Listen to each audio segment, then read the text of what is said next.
is a hot and steamy Sunday afternoon here in New York City, and when you come to the stadium today, you get yourself a Roger Maris bobblehead doll, and hopefully a pretty good game as well. It is time for baseball as Prime presents New York Yankees baseball. It's the New York Yankees against the Boston Red Sox. Final game of a three-game set from Yankee Stadium in the Bronx, New York. Hi, everybody, and welcome to Yankees baseball. Along with Paul O'Neill, I'm Michael Kay. The Yankees have lost 7 in a row. They're trying to snap that streak and salvage the final game of this three-game set. Let's take a look at the pitching matchup in this one. The Red Sox are going with an opener. Josh Winkowski will get the start. And for the Yankees, it's Clark Schmidt. You see Schmidt's numbers. And, Paul, he's pitched pretty well 2 previous starts against the Red Sox. You know what? If you're looking for a silver lining, I think that Clark Schmidt is one of them for the Yankees this year. 19 times he has thrown quality starts, and that's more and far and above, I think, what the Yankees expected. He's pitched well. He's pitched well against Boston. He has given the Yankees a chance to win time and time again. Last outing, very tough, but move on. He's had a good year so far. All right, so the 2 previous outings on June 11th and June 18th, you see the numbers. Now, the Yankees also need offense. Their offense has disappeared during this 7-game losing streak, but one guy who's been there, especially the first 2 games of this series, is the captain, Aaron Judge. He's been there a lot in the last couple of years. Aaron Judge is the face of the Yankees, and it was good to get him back in the lineup because this is what he can do. Everybody knows that he can hit home runs, but he can hit long home runs too. Athletically, great defensive player, and I tell you what, the one he hit yesterday, an absolute rocket missile out into the bullpen. Aaron Judge, don't leave your seats when he comes to the plate. Well, let's take a look at what he's done since he's come off the IL. It's been 20 games. He's walked 20 times, more than any player in the AL during that time. Hitting .250, has 5 home runs, 8 ribbies, and OPS of .929. Well, the Yankees obviously have to break out of this. 7 losses in a row. They have looked lifeless. The offense has disappeared. They need to turn things around. Justin Shackle talks with Aaron Boone, the Yankee manager, when we return right here on Prime.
Welcome back to Yankees baseball on Prime. The Yankees are moments away from taking the field as they close out their weekend set against the Boston Red Sox. Hey, everybody, I'm Justin Shackle. It's no secret this Yankees offense has struggled to score runs lately, and they continue to look for answers on offense. Earlier, I spoke with manager Aaron Boone and asked him to explain what that fine line between hitters looking flat and pressing at the plate looks like exactly.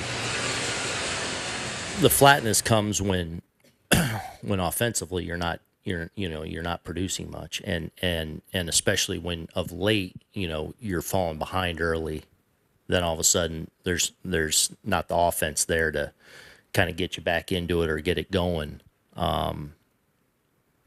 That's where it can have that appearance of flat. So I feel like the guys are preparing well, and but then it comes to in the game like that fine line between, wanting to be aggressive, but also understanding it's hard to go chase a result as a hitter. It's got to be, process driven and focus on the quality of the at bat, and then hopefully collectively from there you get the results.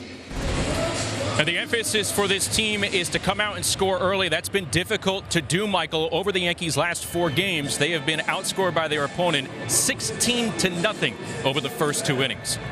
Yeah, Justin, that's been a big problem. And Paul, you have mentioned that when they fall behind, they're a different hitting team. And even Aaron Judge said it, that when we fall behind, we go out of our plan and we try to do too much. And I guess he's saying you try to hit the 5-run home run. So keeping it even until they can get a run on the board is important. Yeah, I mean, they're a different team. They're not a nickel and dime team. They don't get consecutive hits and do a lot of things small ball wise. So they do depend on the home run. And when you get behind early, Michael, a lot of times you force home runs. And I've said it numerous times, pitchers dictate home runs. It's usually a mistake. It's not anything you can do at the plate other than have a good at bat. And he also said, and I agree with him, they look flat, they look lackluster, but when a team doesn't score, you do look flat and lackluster, and that might not be the case that you're playing and giving up, but if you don't score, it looks that way. Yeah, and there has been times this year, this isn't the only time that this offense has struggled. I mean, if you look at the team average over the year, it's in the top 5 worst of Yankees. I mean, it's just the way it is. They have not scored enough runs. Right now, you didn't expect yesterday Garrett Cole to give up runs early. You thought you'd be in the game. It seems like everything that can go wrong is going wrong for the Yankees right now. Well, right now they've lost 7 in a row. Kind of hard to believe. And, 8 in a row is right around the corner unless Clark Schmidt gives them a good performance and the Yankee offense could do something against the Red Sox. So the Red Sox have gotten hot at the right time, and the Yankees have gone cold at the exact wrong time as well. So we'll see how it plays out. Obviously, the Yankees have a day off tomorrow, and then they'll have 3 games against the Nationals. And you could always say, well, the Nationals, that's one of the worst teams in baseball. But, Paul, we've seen the Yankees lose to bad teams, and so you can't say any game is a homecoming game. No, I mean, the Nationals are playing a little bit better. They just beat Boston 2 out of 3 before they came in here. So, you can't assume wins, especially this time of year when you're trying to change things and turn things around. Like I said, it's a 1-game series every single day at this point. You can't look long-term. You're running out of time. Now, you were on the team that had this type of a rough start a long time ago in 1995, and then you guys finished at 26-7. That's not easy to do, Paul. It's not, but it's fun to do. When you start to get things, you look forward to getting out and on the field and winning games and scoreboard watching. There's no reason to scoreboard watch unless you're winning games. And right now, the Yankees aren't winning games, so it's taken the fun out of it for us, for the fans, and I'm sure for the players. Well, the Yankees have taken the field, so why don't we take a look at the Red Sox starting lineup. Alex Verdugo is in right field leading off. Rafael Devers at third. Justin Turner at first. Masataka Yoshida will be the DH. He'll clean up. Batting fifth, the center fielder Adam Duvall. Jaron Duran is in left field. He's been about 6. Batting seventh, playing shortstop Trevor Story. Reese McGuire will catch. He'll bat 8th. And batting 9th and playing second base, it's Pablo Reyes. And that lineup is going to face Clark Schmidt for the New York Yankees. He's 8-7 with a 4.76 ERA. This will be his 26th game, 25th start. 113 strikeouts in 117 and a third innings pitched. So what do you have on Clark Schmidt? Well, you better have a short memory. His last start was the worst of his career, giving up 8 runs. It's a new day. I mean, he's been good. 19 starts this year with 3 runs or fewer. That's the 3rd most in the American League. So he has been very consistent. And against Boston, in his 2 starts this year, he's pitched well. 2.70 ERA. No decisions, but he's held him in the game.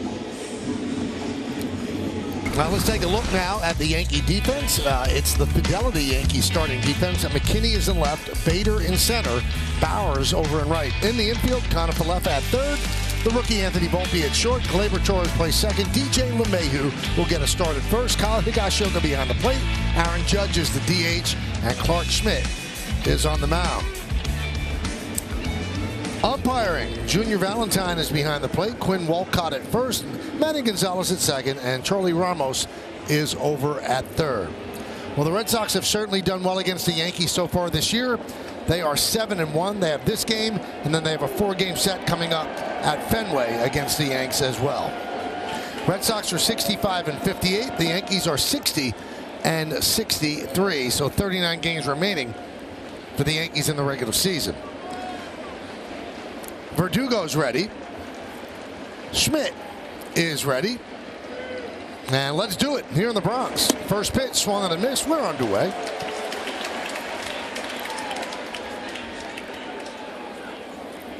Verdugo against the Yankees this year, 13 for 36, 361. You see a lot of those averages up and down the order because, as we mentioned, the Red Sox have won 7 of 8 against the Yankees this year. So Verdugo calls time after going behind 0-2 quickly. Yeah, not liking the second call. Looked like it caught the corner of the top of the strike zone, but a sinker you usually don't see called up there. Swing and a miss. Got him. Verdugo down on strikes. All right, Paul, let's take a look at the keys to the game presented by DraftKings Sportsbook. Well, you got to get a lead, Michael. The Yankees have not been able to score early, and they just play from behind that just don't look comfortable. And Rafael Devers, you have to watch him. He has killed the Yankees. 22 career home runs, hitting .387 against them. You know, you got to challenge somebody else and stop the streak. That's pretty obvious. They've lost 7 in a row. If you want to have a fun September, you got to turn things around now. And Devers swings at the first pitch and fouls it off. How do you like my keys, Mike? They're good, strong. Yeah. Strong effort.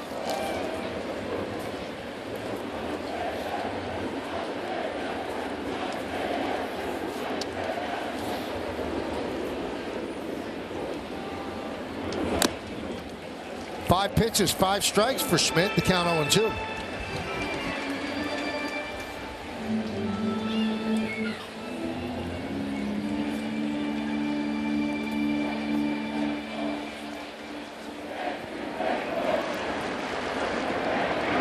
And the 0-2. First one out of the zone, 1-2. Schmidt wanted that call.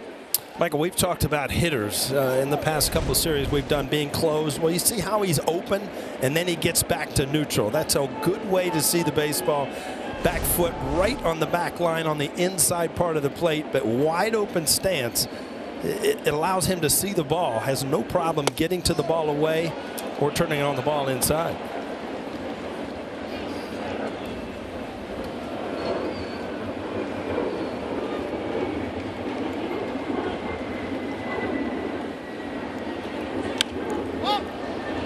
Fouled away, so Devers making Schmidt work. Take a look at what Junior Valentine's all about. He's considered pitcher friendly in his 4th big league season. More strikes up and down, more outside strikes. That just sounds like strikes everywhere. Strikes, huh? Yeah, you're not going to be sending him any Valentines. Up and down, wide. That's not good. High drive, right field. There it goes. See ya. A long home run into the second deck. 23rd home run against the Yankees in a 1-0 Red Sox lead. Well, some things just don't seem like they'll change, and it's Devers and it's the Yankees' ability to get out of the first inning. That is their 31st first inning run since the All-Star break, what by far is the most in major leagues. 3 consecutive knuckle curves, and finally he missed up in the strike zone. This pitch is designed to be down and in. Got the strikeout with it, and it's Verdugo hung it into the second deck against Devers.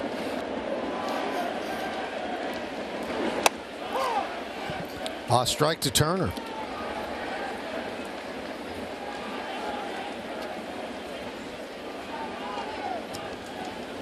Most in the majors, as Paul mentioned, 31 runs since the All-Star break in the first inning. And we told you the Yankee offense is different when they're trailing. So, boom, first inning runs. Put you behind the 8 ball.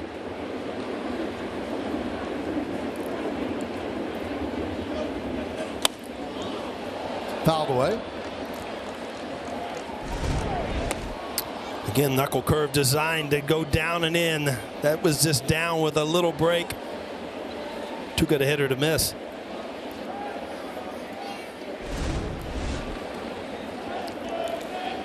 You wonder how much of the performance against Atlanta still stays with Schmidt, if it's a driving force, if it's something that makes him second guess himself, because he lasted 2 1/3, 9 hits, 8 runs, and he said he got his butt kicked. That's in his words, and I cleaned it up a bit. Yeah, but you got to look at the past. Like in the scouting report, 19 starts this year with 3 or less earned runs. I mean, that's solid. That is a solid major league pitcher.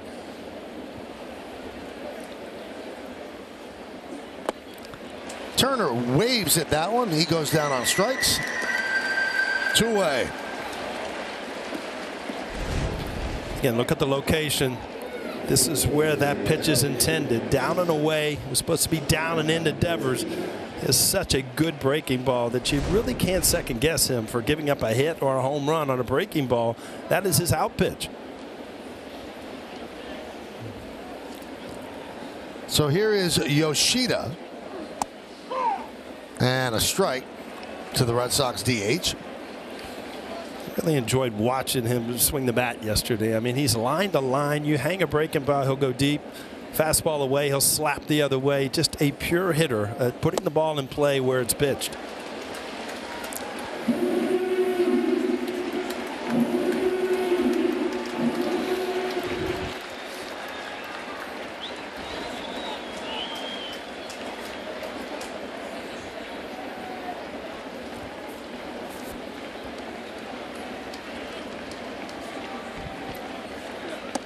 Strike 3. So 3 strikeouts for Schmidt in the first inning, and the Devers home run. Red Sox won. Yankees come to bat.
Starting lineup: DJ LeMahieu, batting second; Aaron Judge, batting third; Gleyber Torres, batting fourth; Jake Powers, batting fifth; Isaiah Kiner for left field, batting sixth; Harrison Bader, batting seventh; Billy McKinney, batting eighth; Anthony Volpe, batting ninth; Kyle Higashioka. Let's go Yankees!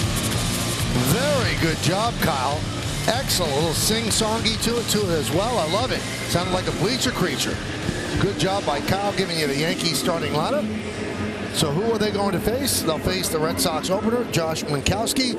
This is his 45th game. His first start. He was a starter last year, not this year. Let's take a look at the Indeed scouting report for Josh Winkowski. Well, you mentioned it, Michael. He was a starter last year. That is the last time that he has taken the mound as a starter was last year, September 4th. And he's a bully boy. He has been much better in the bullpen, cutting down on walks, striking out over 20% of the batters. And Nick Pivetta, chances are that's who you're going to see after the first inning. LeMahieu takes the ball 1-0. Had his 10-game hitting streak snapped yesterday in the Yankee loss.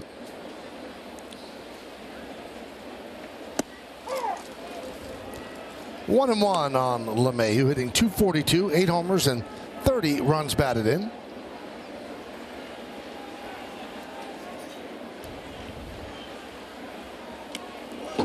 Two and one.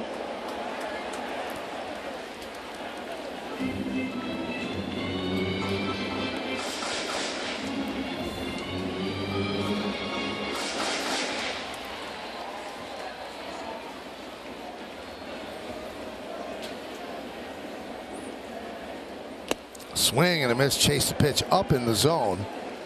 97 miles an hour. 2-2.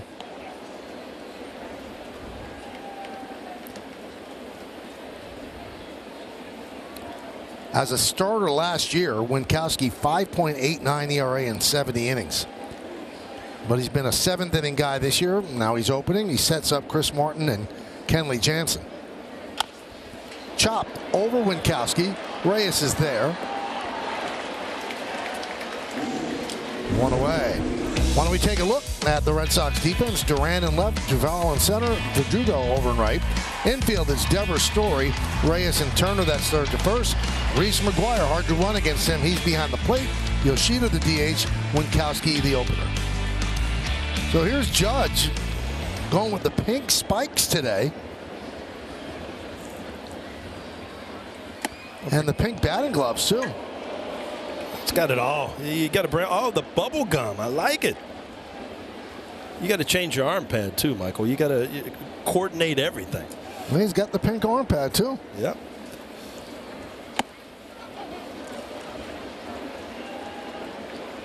Two 2-0.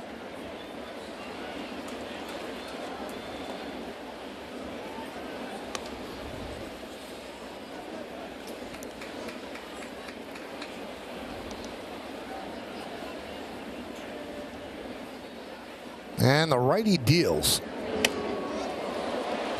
Now, since Judge came back, we're waiting for Judge to come back, and he's performed well. The Yankees are 6-15. It's the worst mark of any team since July 28th, so it's not just one guy.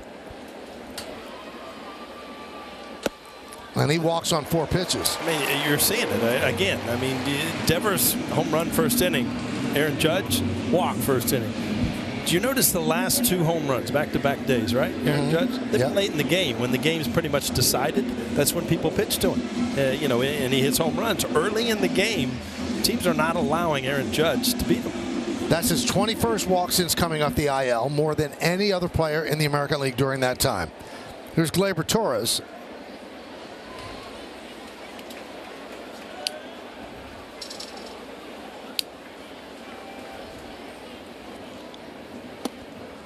Now, Gleyber of late has had a propensity to hit into double plays. He's 18 double plays grounded into this season. And of late, it's been at a greater pace. Not a guy who hits a lot of ground balls either. That's what's a little confounding about it. Just goes to show you how your mind kind of works against you in baseball. I mean, you start doing certain things, whether it's not hitting with runners in scoring positions or not getting guys in from third. In Gleyber's instance, it's hitting into double plays. You start to see these things instead of the positive things you can do on the field. And you know, because of the double plays he's hit into recently, that's got to be in his mind. Yeah. He doesn't want to hit the ball on the ground now. Yeah, that was kind of my point is, you know, you start thinking about what you don't do and what happens. You end up doing it because that's what you're trying to stay away from.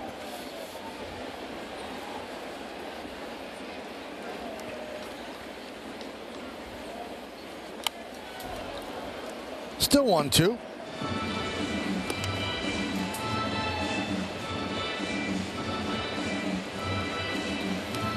Last 9 games, Gleyber has grounded into 7 double plays.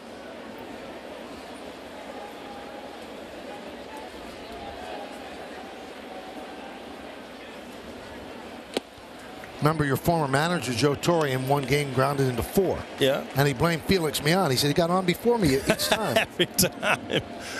I saw Skip yesterday driving out of the ballpark. He still just it brings a smile to my face when I see that man.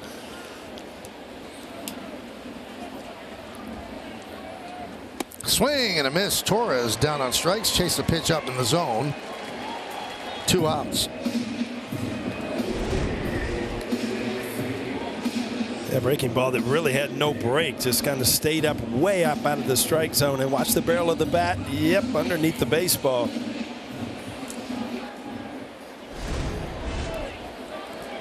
So here's Jake Bauers. He's in a little bit of a slump. 0 for his last 18, 3 for his last 35.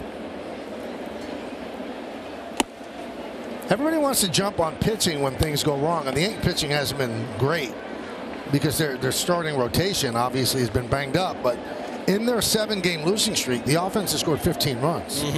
That's a smidge over 2 runs a game. It's hard to win games.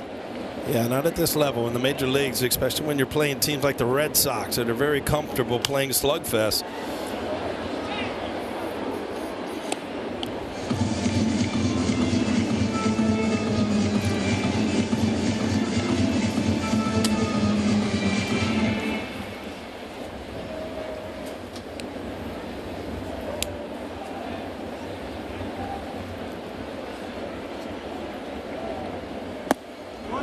Did he go?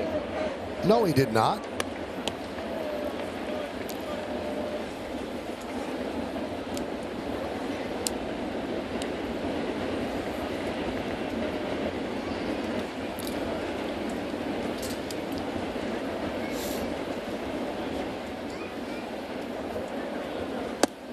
Missed inside, 3-1 on Bowers.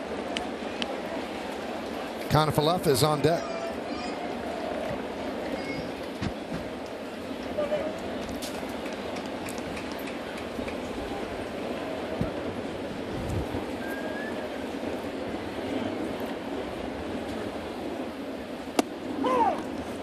Three and two.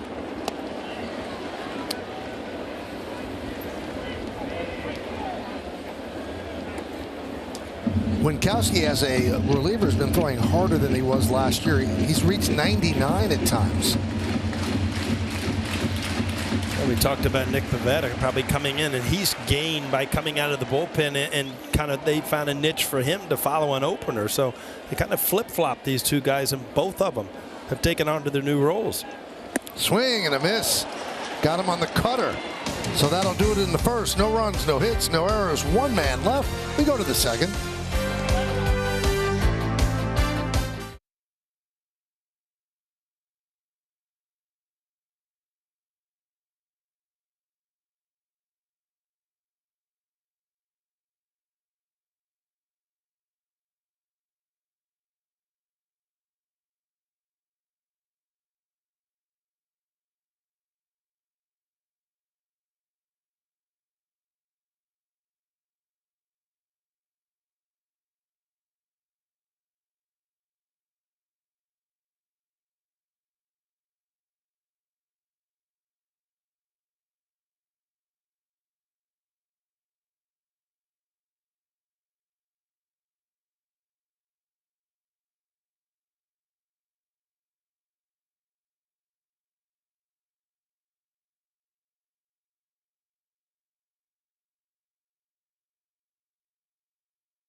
Well, the Yankees and the Red Sox so far this year, it's been in the Red Sox favor. 7 wins in 8 games. They've scored 6 runs a game. The Yankees 2.4. They've hit almost a 300 batting average. The Yankees under 2. They've slugged at 488. The Yankees 309. And the starting pitching, that's a big difference as well. Yankees have beaten up on the Red Sox in previous years by a lot. This year, the Red Sox are getting a bit even. Hasn't been much of a rivalry this year so far, huh? No, it's been like the hammer and the nail, but you know, there was a stretch of time, I think it was like over 15 years, where they were exactly 500 against each other. Duvall with a high pop up to shallow left. Volpe is there to make the play to retire Duvall.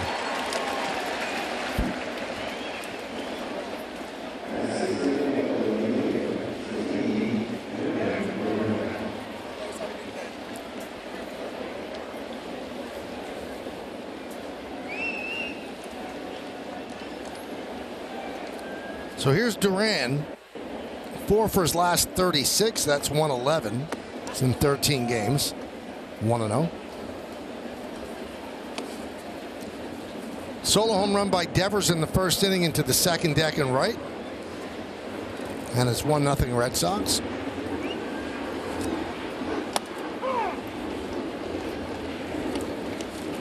And we talked yesterday how Duran's kind of having a breakout season. This is his third full season with the Red Sox. First 2 seasons averaged 219.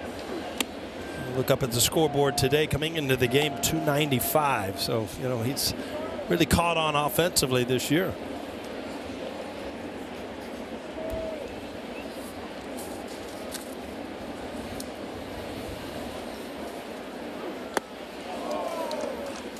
Three and one.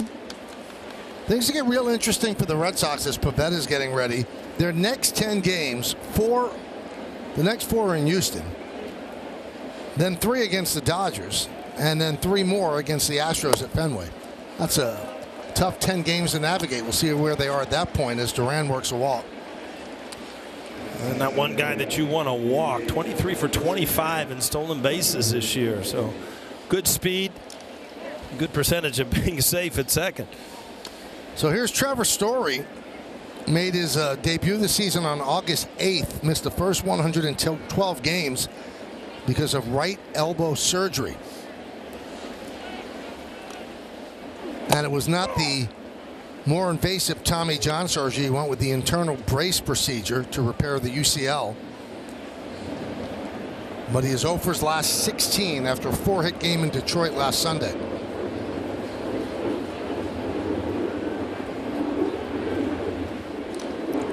Second season of a 6-year, $140 million deal. And at the time, it kind of raised eyebrows around baseball because he had had some problems with his throwing with the Rockies. But the Red Sox were going to play him at second with Bogarts at short, and that would be a backup if Bogarts left. Then Bogarts ended up signing as a free agent with the Padres, and Story couldn't go. There were actually rumors, you know, when he was a free agent that the Yankees were interested in him. I mean, everybody that was going to bring in a high-powered offensive shortstop. I mean, you look back at some of the numbers he put up in 2018, 2019, 35 home runs, 20 stolen bases, 90 RBI. I mean, that kind of production from the shortstop, you just don't get all the time.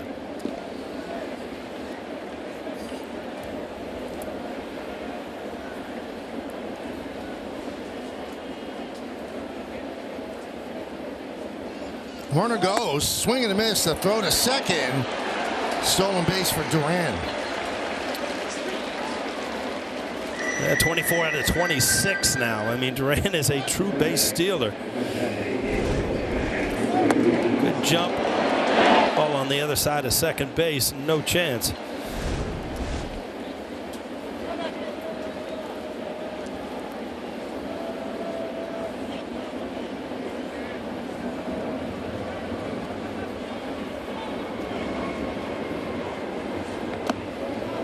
That one gets away, allowing Duran to go to third. I think he kind of lost sight of the baseball here.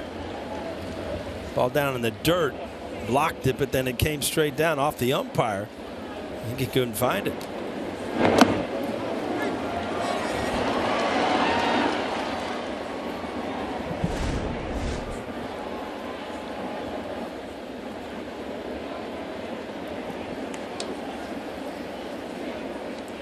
So 2 down, that'll bring up McGuire. Yeah, this is a big out by Schmidt. I mean, you obviously just don't want to continue the deep hole. I mean, this is your backup catcher. I know he's hit 273, but make your pitches, you'll get an out.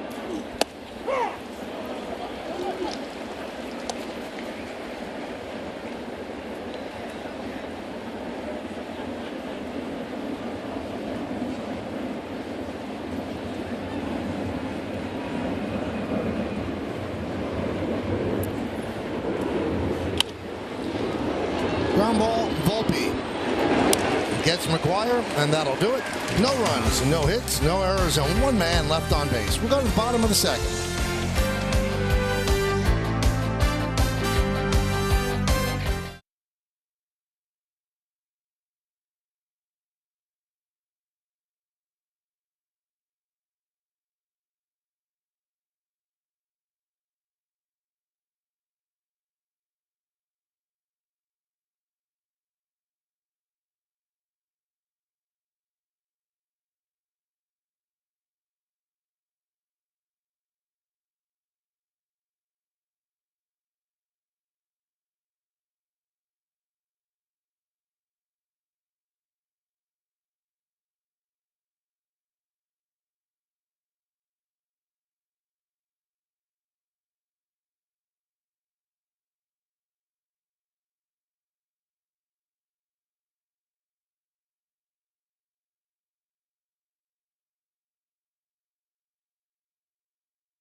Home run still holding up. It's 1-0 Red Sox. And the Red Sox opened with Winkowski. Now they turn to Nick Pivetta, the bulk guy. All right, as a starter in 11 games, 5.88, but as a reliever in 18 games, 2.40. So distinct difference. Hit about 100 points less against him as a reliever, and they slug about half against him as a reliever. It's got to be a mindset, Paul. Yeah, no doubt. And again, you talked about Winkowski picking up. He's picked up velocity too, pitching a little bit different. Used to be up and down. Now he's kind of like up and down, in and out. So he's kind of changed his theory on pitching coming out of the pen. Here's Canafalefa. And that one is wrapped into center field, and it is caught by Duvall as he lunges forward to take that off the grass for the first out. Duvall's a good outfielder. Won a Gold Glove with Atlanta in right field a few years ago, and he kind of flip-flops with the Red Sox, playing left field and center field. But big guy that moves well. Good play right there.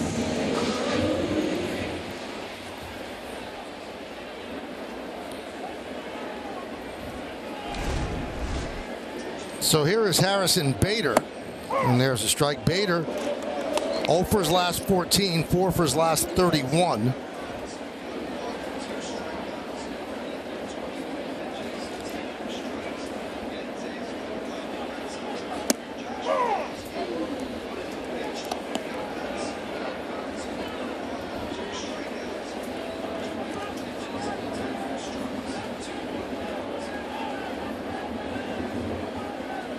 And the pitch fouled away.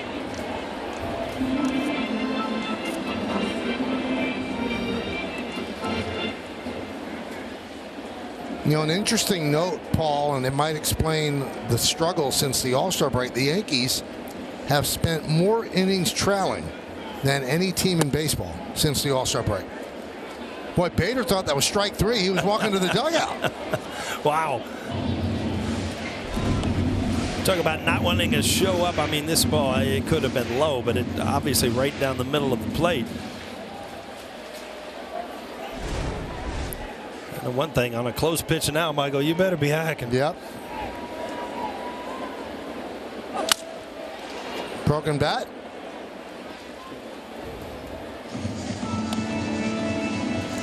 Well, here's what we were talking about. The Yankees have 156 innings trailing. That's 53% of the innings they've played.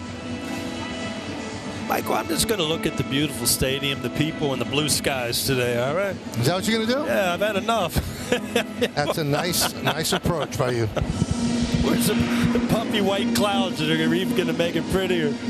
No, there aren't those cotton balls up there.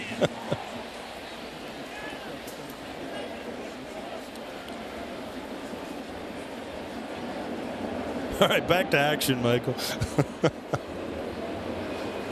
Okay, you happy with that? So Bader down on strikes. Harrison Bader, to me, looks like he's kind of in between, and that usually comes with timing and getting a little confused on when to start. You're late. A lot of things going on in your mind as far as pitch selection, where it's going. You know, when you're hitting and things are going well, Michael, it seems so simple. You see the ball, you find the release points, you hit it hard, and it just ends up in a hit. And you're struggling.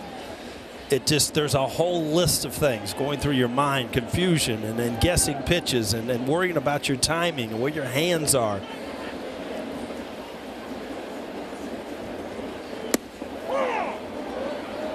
Oh, and 2. You don't only have to worry about so much up here, Michael. If you're talking, your voice works, you're fine. You get down on the field, there's a lot of things that can complicate things. You know that? Not that many things that go wrong up here, but it can go wrong. I've tried a few, right? We've pulled you back off the cliff.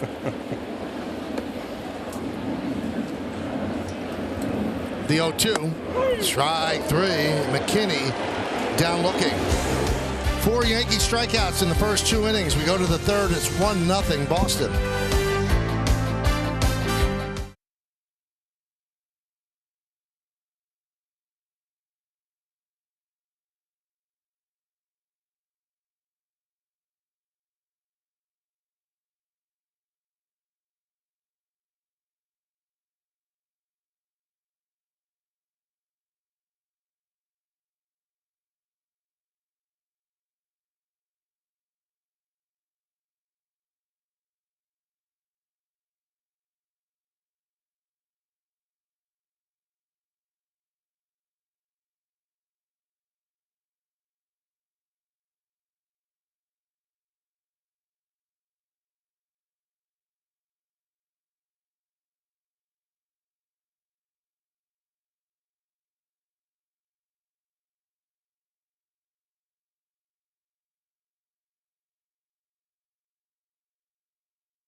Brought to you by Toyota, the official hybrid vehicles of the Yankees. Today's picture was submitted by JT. His son Bryce is always pumped up for a trip to Yankee Stadium. Looks happy right there. Use the hashtag Toyota Pinstripe Pride. Post your picture to social media to reflect your love for the Yankees, and we might spotlight you in a future game. Beautiful shot. Inside Yankee Stadium. And a bunt by Reyes. And he bunts down the third baseline foul.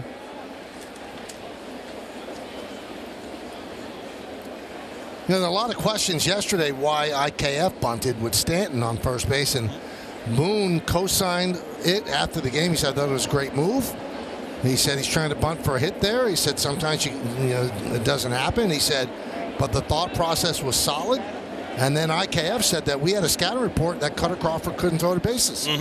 So that's why I did it. I actually like the play, too. I mean, you're down in the game. You get the ball down. You got to remember, Wong made a great play coming out from the catching position to catch that ball. If it hits grass, it's a base hit, and you possibly have a rally going. So, you know, you can't really second-guess plays like that because at least guys are thinking and trying. And IKF, you know, if you break him down over the year, he's done a lot of good things for the Yankees.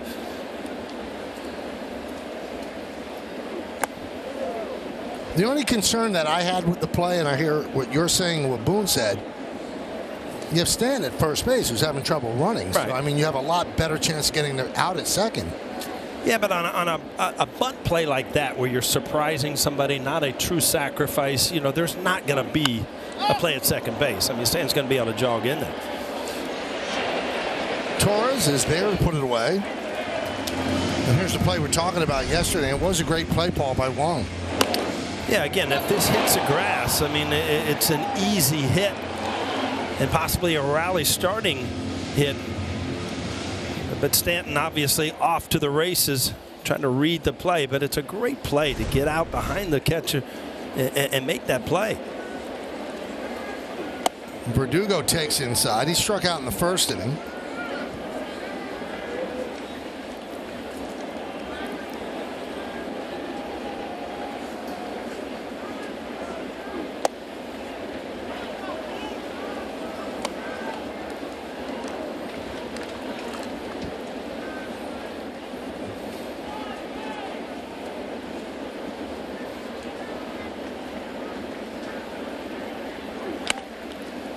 Grounded foul.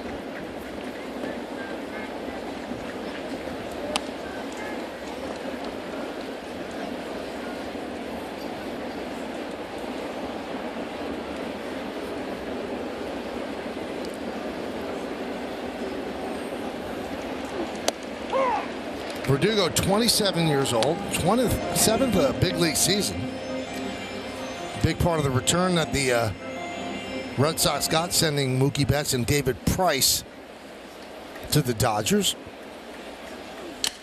Shattered bat, ground ball, Gleyber Torres.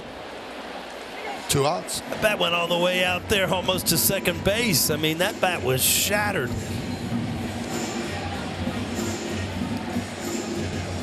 And that'll bring up Rafael Devers. See where he ranks in the American League since 2019. 137 home runs, only behind Judge and Ohtani. First in ribbies and first in extra base hits. You know what's amazing to me, though, is his production continues. I mean, they've gotten rid of Bogarts. They've gotten rid of J.D. Martinez, some of the big bats in the lineup, and his production has not suffered at all. 11-year, $331 million deal.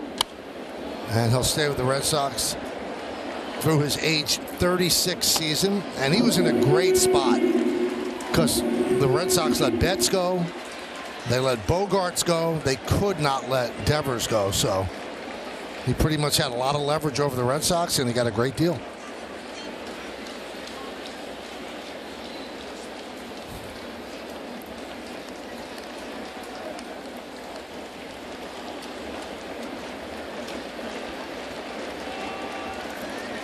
And the 0-2.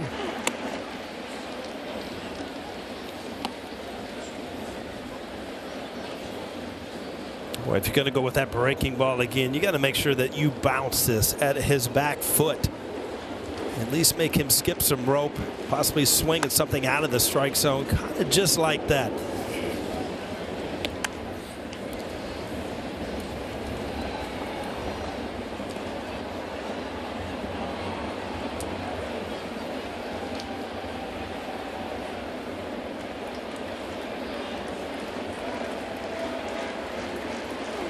way outside.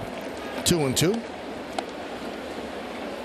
And all of a sudden you go from being 0-2, all of a sudden he's back in the count. Now you don't give in. If you walk Devers with 2 outs, so what?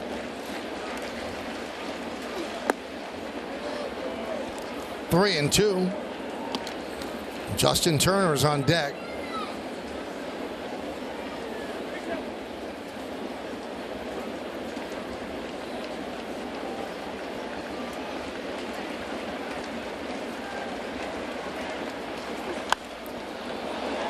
Popped up behind the plate. Higashioka gives it a look. Puts in the seats. You know, Devers pretty much spoke for everybody when he said we're beating everybody's expectations at this point. Nobody in the league thought we were going to be this good. The projections, nobody in the press, not anybody. We're in a good position right now. They're still out of a playoff spot, but they are playing better ball. Yeah, and like I said yesterday, Michael, when we were talking about the 95 team, it's fun to play baseball when you're overachieving, and you can't wait to get to the field. Things are going well. People are behind you. People like underdogs. And, you know, the Red Sox coming into this season in the American League East were underdogs.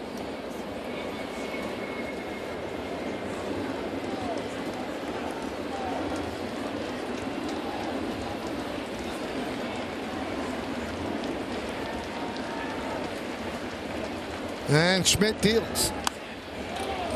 Devers making him work. Right now, the Red Sox are on pace for 87 wins, and that would not get them the 3rd wild card. So far, 9 pitches to Devers. And Devers wins that battle. Stings a single to right. Well, the good news is it's a single. It's just as like a walk. But, you know, a couple times where he got to 3-2, he gave him pitches to hit. I mean, this is a pitch that could end up in the seats again. I just think that sometimes when you're struggling as a team to score runs, there are certain guys in the other lineup that aren't beating you. And Devers should be that guy. He has shown over the course, 23 career home runs against the Yankees? It can't continue. So after that long at bat, Higashioka goes out and talks with Schmidt, and LeMay, who joins the conference, is pretty much giving him a blow after a tough battle.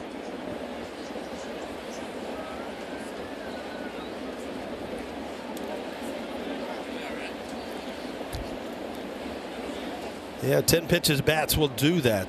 Devers has had a 10 pitch at bat where, you know, he was ahead in the count. Schmidt tried to make perfect pitches and then kind of gave in at 3-2 and luckily kept him in the ballpark. But now you got to realize you got a better matchup here. Turner, good solid hitter, but a right-hander where your breaking ball is much more effective.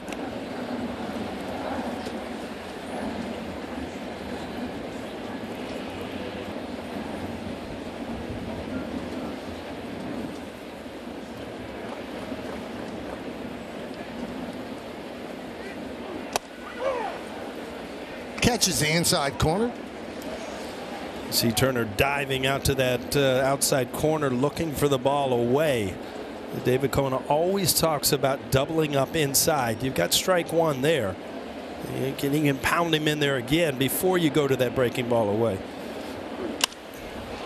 Tapped out softly to Torres, and that'll do it here in the 3rd. Red Sox strand 1. We go to the bottom of the inning. It's 1-0 Boston.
This season at MLBshop.com. Check out the largest selection of authentic caps, t-shirts, collectibles, and more.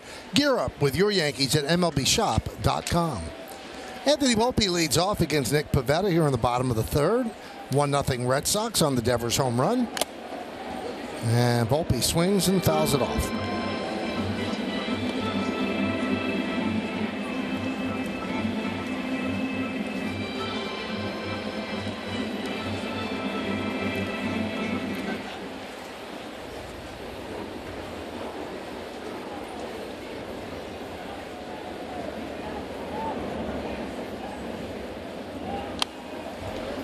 Oh, 2.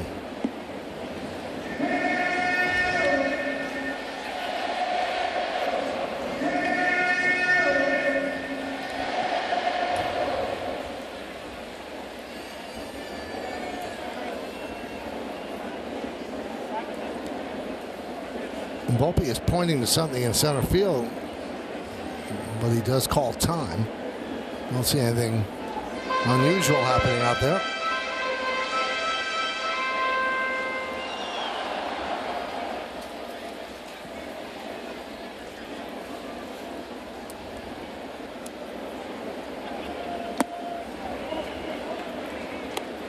I think he was pointing to the fact that one of the pitch clocks is not working in the outfield, that one. Now, there's one on the other side that is working, as you can see. Well, Michael, we always talk about having that clock in your head as a player. Well, you better have that pitch clock in your head today, huh? And in your eyesight. I guess the righty would look at the one that's not working, right? And the lefty would look at the one that is. So that's why he was pointing. 2-2. High fly ball. Right center. Duvall over and makes the play.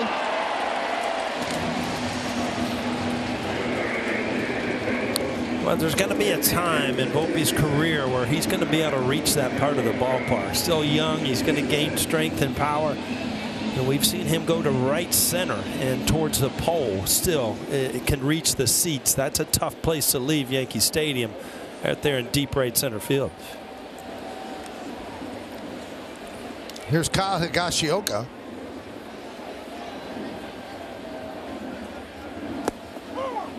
Clips the outside corner and the count 0-1.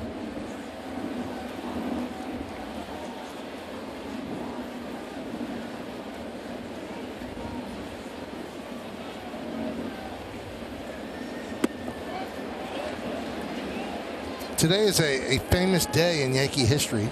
Go back to 1964, and it's called the harmonica incident. The Yankees had just had a tough series at Comiskey Park in Chicago. They were on the bus to the airport, and Phil Linz had just bought himself an harmonica. And he's playing the harmonica in the back of the bus, and Yogi was the manager and yelled back, "Knock it off." And Phil didn't hear what he said. And so he said to Mickey Mantle, what did he say? Uh-oh. That one is driven out to right center field and deep. That ball is gone. A home run. It's a tie game, 1-1.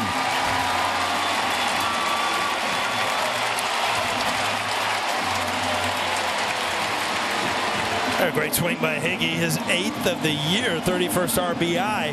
Got the Yankees on the board. Michael, you just need to start stories that they'll be interrupted by home runs. You know, it's all on you now. Just start stories and we'll get runs. I got a lot of stories.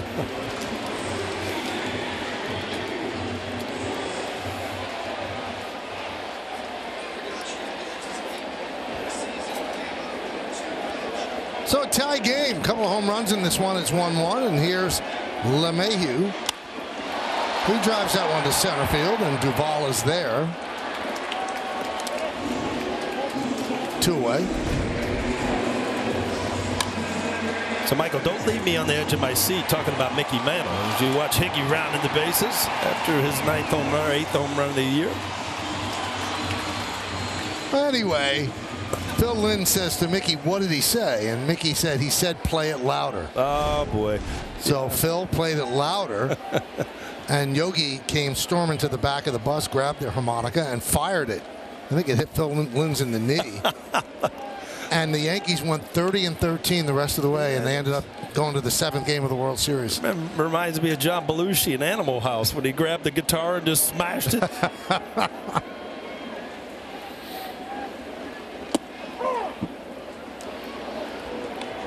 During the infamous toga party, right? Mm-hmm.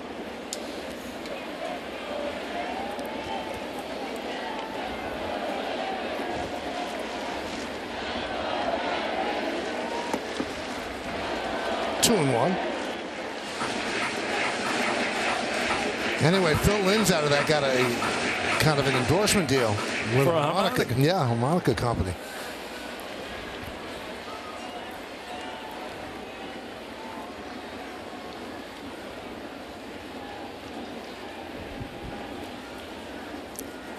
Two one. 3-1 on Judge. They are not giving him any balls to hit. Nope.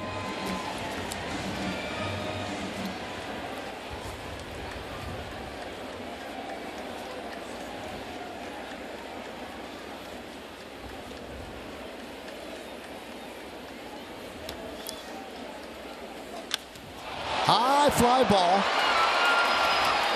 Just to the left of center field. Duvall is there and makes a play. He recorded all 3 putouts. Kyle Higashioka ties the game. He got a pitch up, and he drove it the other way into the Yankee bullpen. And when it lands, it's a 1-1 game.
Thursday night football on Prime is back. The new-look Colts head to Philly for a preseason clash against the Super Bowl runner-up Eagles. It's only on Thursday, and it's only on Prime. I'm going to give you a call soon, Michael. My big fantasy draft's coming up. You can help me out, right? I don't play fantasy. But you know all the players. You can give I can help you a little bit, yeah. So but I just don't like to think that much. Yeah, well, it's kind of fun at the end of the year if you're in the Fantasy Football League Super Bowl. You know who you should call? Troy? Troy knows everything. Troy might be in 300 different fantasy leagues. That's all right. Troy is our producer, Troy Benjamin. It's funny when I look at that football graphic on TV, it always reminds me that, you know, the season is starting to wind down. There are, you know, the Sundays where you go play a big game, and then you watch Sunday night football, and it's you know, the 2 seasons, the ending of baseball and the beginning of football, always brought good memories because you know you're getting close to playoff time.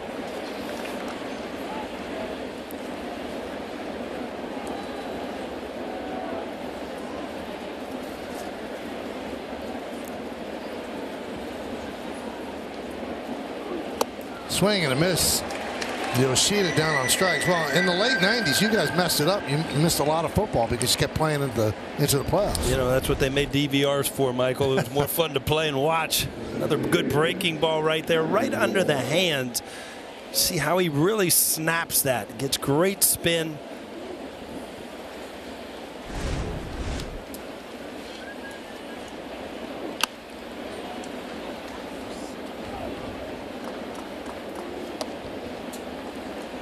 All 5 of Schmidt's strikeouts today have come on the knuckle curve.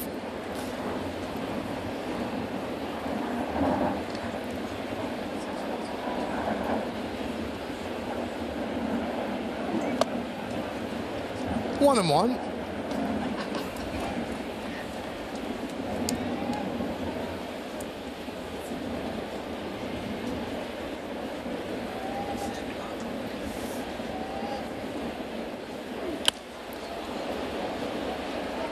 Line foul. Sounded like he might have broken his bat, but he's not looking for another one, so he's okay.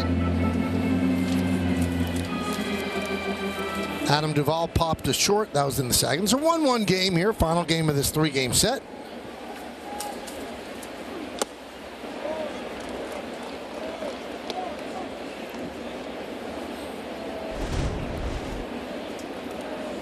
Breaking ball off the plate, and you look at Adam Duvall's resume. It's his 10th season. Came over from the Braves. Was part of that 2021 World Series team. He's had a pretty good career. He was an all-star with the Reds. Had 33 home runs, 38 home runs in 2021. So he's been a productive hitter. Been moved around a little bit, but a good, solid player.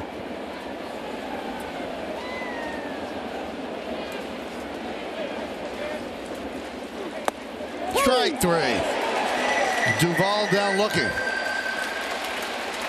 Well, again, it looks like Clark Schmidt has closed the book on his last outing in Atlanta, because other than the Devers hanging knuckle curve, he's been spot on. And he's shutting down a good lineup here, and that's a backdoor sinker. Got to the outside corner. Very tough pitch. You give up on as a hitter as it moves back to the outside corner.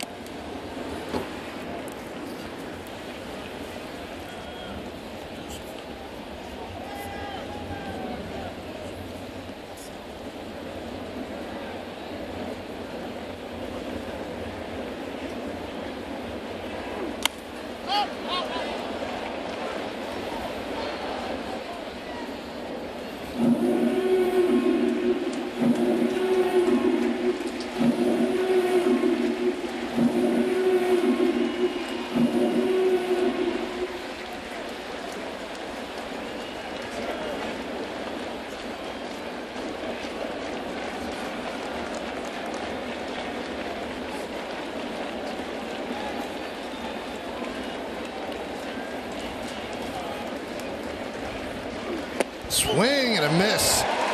He strikes out the side. 7 strikeouts for Schmidt. We go to the bottom of the 4th. It's 1-1 on Prime.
Well, don't miss out on the stories of G League stars Scoot Henderson and Gabe York in Destination NBA, a G League Odyssey. Watch now on Prime Video. Gleyber Torres takes a strike, 0-1. He struck out in the first inning. That was against Winkowski. This is his first at bat against Pivetta. Pivetta in his third inning of work. Fly ball, right center going back. Duvall turning, and he's going to play it off the wall. Duvall will fire it in, and Torres in there with a double. Well, that ball carried, Paul. It certainly does. And Hickey's ball carried earlier in the game. A hanging breaking ball, and he stays with it. And then when you stay with it, you know, you drive the ball the other way. You just don't kind of feather it the other way. You know, didn't miss much by hitting this ball in the bullpen, but a good at bat by Gleyber Torres. About a foot. There's Jake Bowers. He struck out in the first inning, 0 for his last 19. This guy's went the other way, out of play. As we look at Pivetta, he's going to be the bulk guy today. It's his 7th season. He was actually drafted by the Nats back in 2013. Came over from the Phillies. Actually was traded for Jonathan Papelbon. Remember that name from the Boston Red Sox, huh?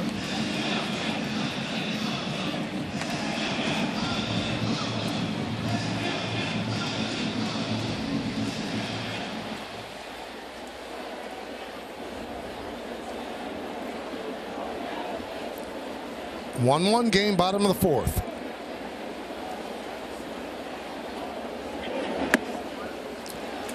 Pitch inside and low, 1-2.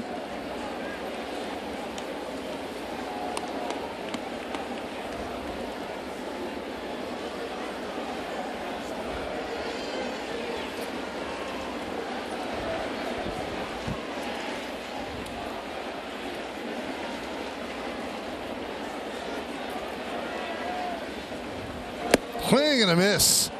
Bowers down on strikes. Went upstairs with the fastball. Yeah, continues to struggle, and we saw it a lot in Miami with his slider uppercut. You see, he just cannot stay on top of that ball at the top of the strike zone. So, you know, when he's behind in the count, you see that back shoulder drop, which gives you that slight uppercut. There's just no way to do much with that ball up. Now to bring up IKF, the Yankees' best hitter with runners in scoring position, 333 this year. The only Yankee over 300 with runners in scoring position. Even wonder now, Michael, with, you know, the new analytics and the outcomes that they want, if, you know, moving a guy over from second base is a priority anymore. You know, in the old days, you were embarrassed if you did not get the guy over. That was your job. It didn't matter how you did it. You could bunt, you could hook a ball, anything to move him over. Where you see a lot of guys, it don't seem like they're adjusting to hit the ball to the right side to get it done. Swing and a miss. Chases the ball way out of the zone for the second out.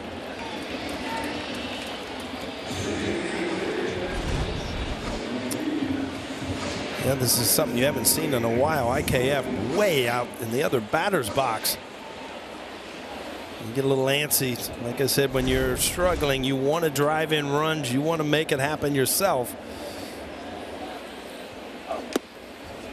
Pitch outside to Harrison Bader. He struck out in the second inning. 4 strikeouts in 2 2/3 for Pivetta. 6 strikeouts for the Yankees in 3 2/3.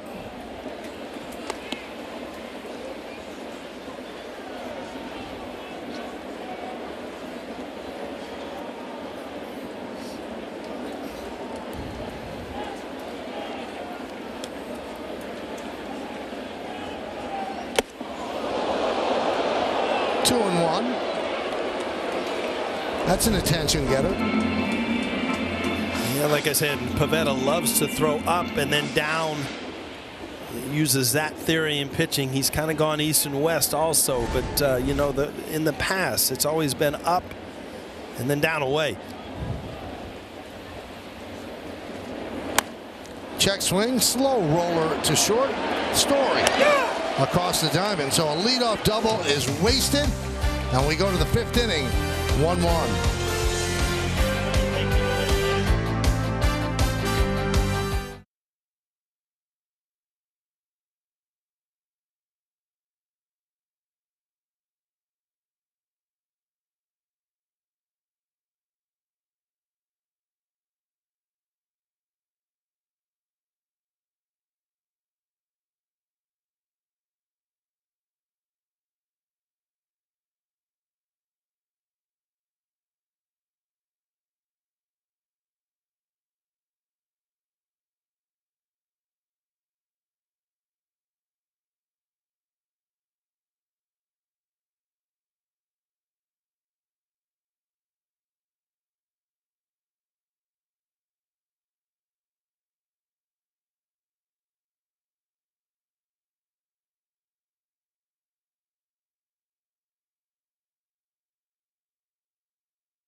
Has done today. He has found that knuckle curve, and other than the one that he hung to Devers, 7 strikeouts, 6 strikeouts on the knuckle curve, 1 on the sinker, but he has been very good. Got the Yankees right in the middle of a tie game.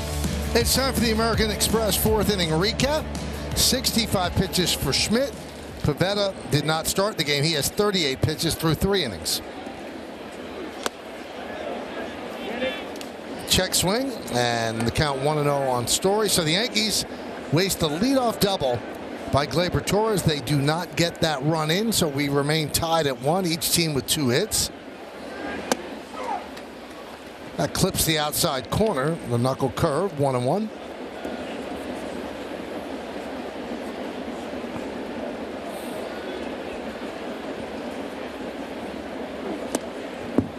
One and 2.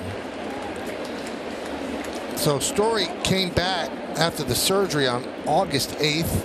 Started off okay, but now with the strikeout in the second, he's 0 for his last 17. 112 games, that's a lot of games to miss. Mm-hmm. You know, it's hard to tune it back up and lock it in after that long of a break.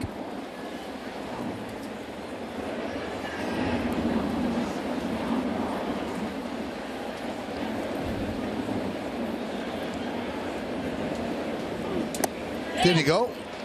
Yes, he did. So Story down on strikes. 4 straight strikeouts for Schmidt. Yeah, another knuckle curve. And again, this has been his go-to pitch for the swing and the miss. I mean, that ball actually bounces. Story can't hold up. You know, we've seen around baseball, Paul, and we've seen it with the Yankees as well. There is a speeding up process to getting back. Not as many rehab assignments. Because they say, well, we've got the high-speed, pitching machine that could, do 100 miles an hour and breaking balls and stuff like that. But I still don't believe there's anything like playing the game. You know what? I have seen, and I think when you were saying that, thinking the same thing. I mean, that used to be, it wasn't a 1 or 2 games down to AAA. You would send out guys to Tampa for 2 weeks to get at bats in and play games. I really can't comment on the pitching machine because it is an advantage, obviously, but getting in that box and taking live batting practice on a major league field, yeah, it's hard to replicate that.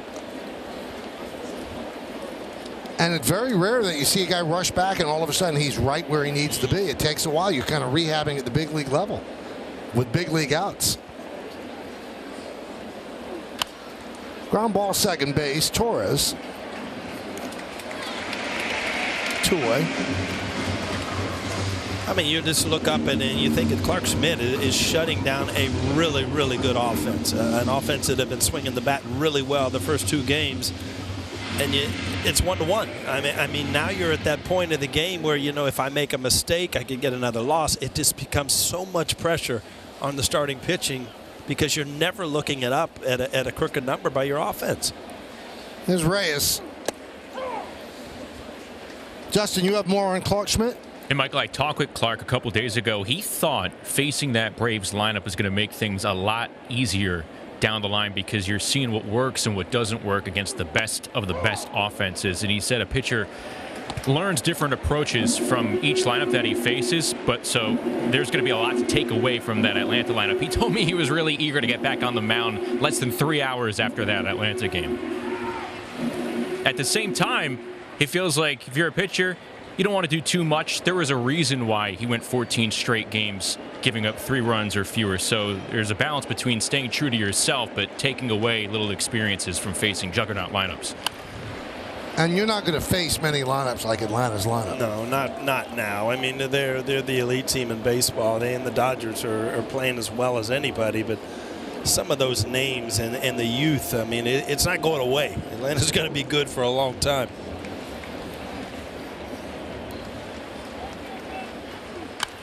Lined into center field. It's a base hit for Reyes. So a 2-out single for the number 9 hitter, and back to the top of the order, and Verdugo. Watch the tale of 2 reactions here. I mean, there's the hitter's reaction, and then Clark Schmidt knew he made a bad pitch. Head was down.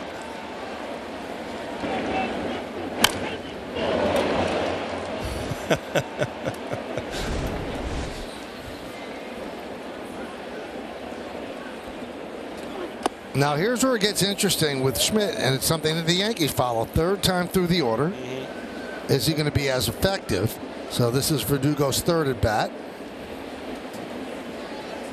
You know, he has thrown enough good sinkers where, you know, he can get some outs with that sinker as well as that good knuckle curve that he's had today.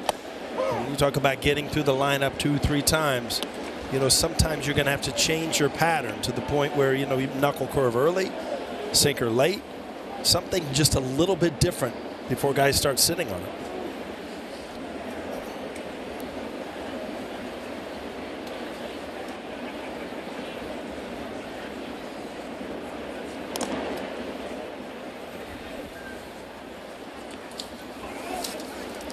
We're in the 5th inning. It's 1-1. Final game of this 3-game set. The Yankees have tomorrow off, and then 3 games against the Washington Nationals. We should just meet tomorrow, Michael. You and I in the booth. You know, just call it a phantom game. Okay, I'll do it. Sure. I get to say all the C's. You get to do the scouting reports. I'll do it. Right. Love it. Yeah. And you know what? The Yankees will win. If it's a phantom game, the Yankees will win because I'm going to call like 15 C's. I'm going to get a lot of home runs. Well, you just, you know, come to the house and, you know, put an old game on. One where you're playing. Call your butler. Yeah. Send the car. My butler. Okay.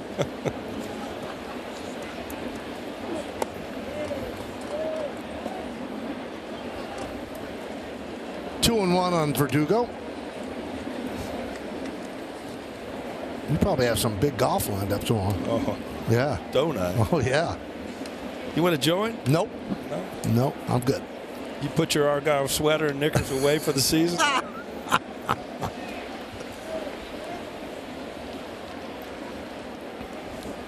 2-1. Line drive, and it's caught by Torres. He goes up and gets it for the final out. Good play by Gleyber Torres. No runs to hit, no errors, and 1 man left on base. A bullet off the bat of Verdugo turns into the 3rd out.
August 27th, take on the Tampa Bay Rays.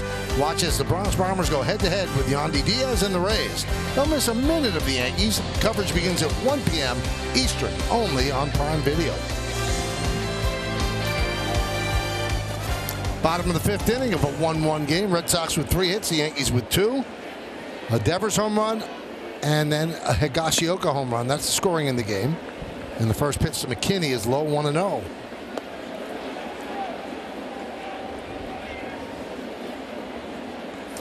Yeah, you've come to that point of the game where, your starting pitching has done its job. And if you're the Yankees offense, you've got to get a lead. You've got to take a lead and give your bullpen an opportunity to do what this team wants to do. And that's, close it out with some of your better relievers out there. But they just struggle time and time again to have that inning where, they can throw up some runs and give Clark Schmidt a little wiggle room.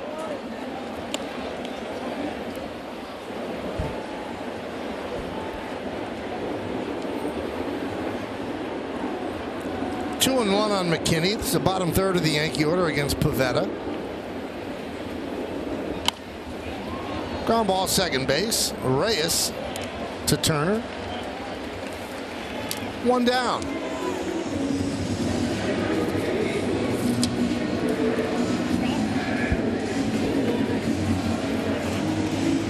It really has not shown up in this series, Michael, because I don't think the Yankees have put enough pressure on the Red Sox defense. But if you look, outs above average, the new stat in baseball, Red Sox are last. They're minus 52. And the next closest to the Cincinnati Reds at minus 19.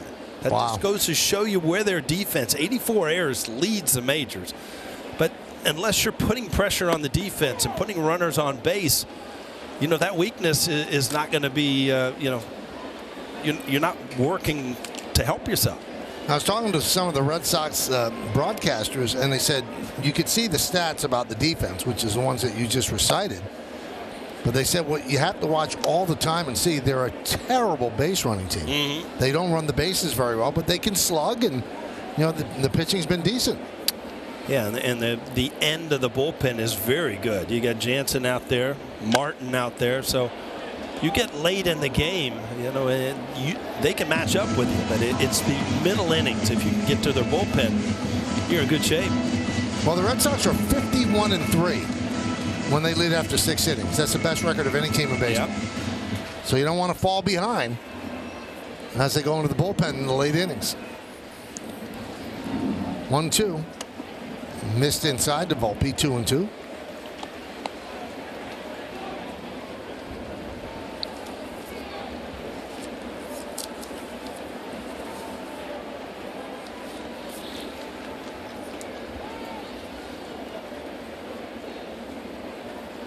Swing and a miss.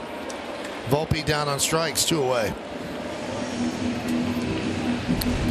It's where you almost double clutch as a hitter. You see a hanger, you see that little hitch right before he let the bat go. You see it, you understand it's a breaking ball. You've read that, but then it doesn't really break, so you kind of hold on. You see how deep that ball got. Kind of a hiccup as a hitter. Here's Higashioka, the Yankee offense. Home run into the Yankee bullpen in the 3rd inning. That was against Pivetta. Grounded sharply to third, gobbled up by Devers, takes a step and fires. The stretch by Turner, and the Yankees go down in order 1-2-3. We'll take it to the 6th here on Prime.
Rafael Devers leads off the 6th. He's 2 for 2 in this game. In the first inning, we take a look at the Spectrum exit velocity on this home run.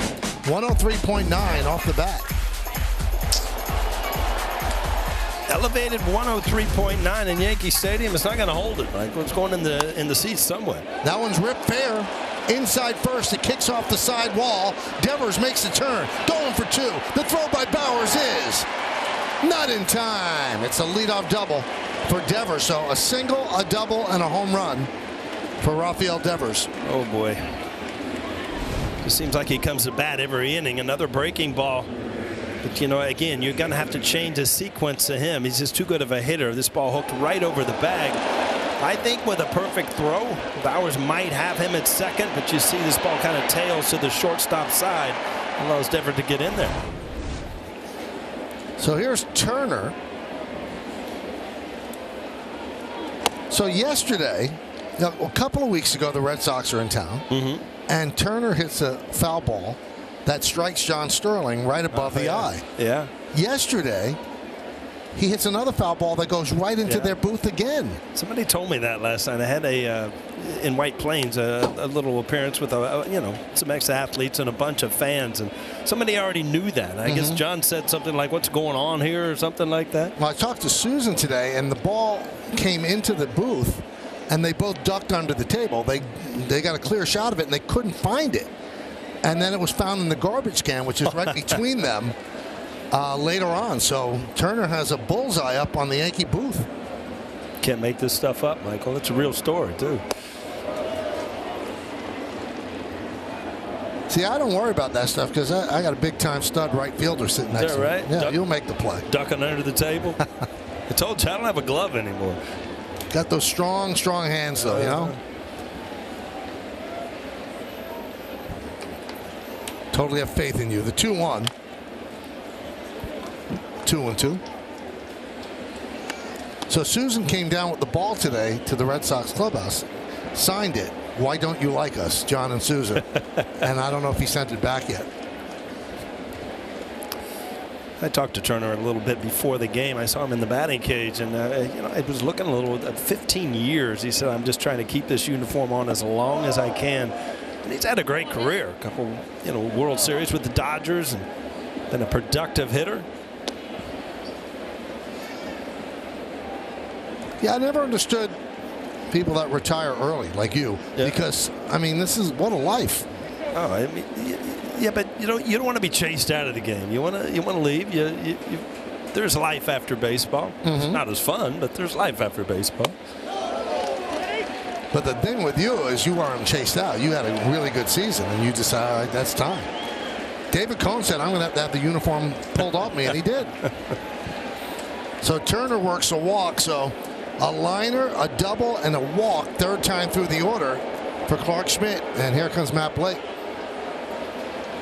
Do you think it becomes a mental thing? Because his stuff it can't have that much of a drop in the 6th inning. No, if you look at the pitches, I mean, they're not quite as sharp. He had a pitch right there, a questionable pitch to Turner. Could have got a strike on. Those things all come into play, but as pitchers go along, obviously hitters become more comfortable. But to say that you can't get through the lineup 3 times when you have Clark Schmidt's stuff like he has today, I think it's a little odd too. 88 pitches for Schmidt. The bullpen's heating up, as you saw. But again, I think it is. The mental part of it, Michael, is, am I expected to get through the lineup 3 times? And if you're not allowed to, you don't learn to, like I said, change sequences. I've always told the story. The first time I think I faced Oral Hershiser during that streak, I never saw a curveball until my last at bat. And at that time, there were bases loaded. He struck me out on a curveball, and I froze. I hadn't seen the pitch. And I thought, it's almost unfair. 0-1 on Yoshida.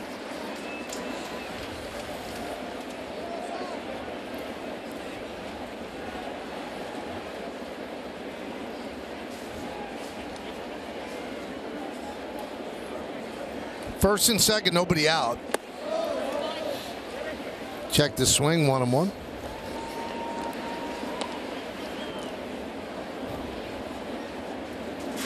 Yoshida struck out twice against Schmidt. Schmidt has 8 strikeouts and 2 walks. Third time through the order, opponents hit .320 against him, and they slugged .568. Yeah, but the break, you're going to have to use Peralta. You got to get a double play right here, though. There's one. Oh, boy. And they throw the ball against the front of the Yankee dugout. Here comes Devers. Here's the throw. Safe. 2-1 Red Sox. A throwing error by Volpe allows Devers with some adventure to score from third. Well, you couldn't ask for anything more. The hard ground ball, and both sides of it looked like Glaber got him off balance, and then Volpe just launched it, so he had to reach back, and then could not get a good grip. And again, this is, instead of a double play, you've given the Boston Red Sox a run. Devers coming all the way around from second, not hesitating. I guess he did hesitate. Almost gave DJ a chance. They're clearly in there. Fielder's choice. Run scores on the E6 as Yoshida is at first. He gets in there, no doubt about it. Gets in there hard, too.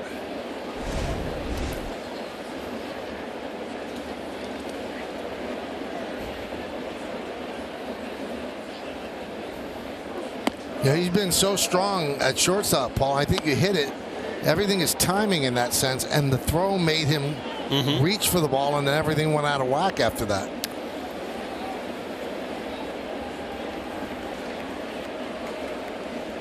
Yeah, that was a tailor-made double play. Would have been 2 outs, runner at third. 2-1. You see that little flip. He was a little far from second, but he had to reach, and he never got his balance. Once you're a shortstop going towards the target, you continue on, and he made him stop, reach, and then try to find his balance. He uncorked a bad throw. 2-2 on Duvall.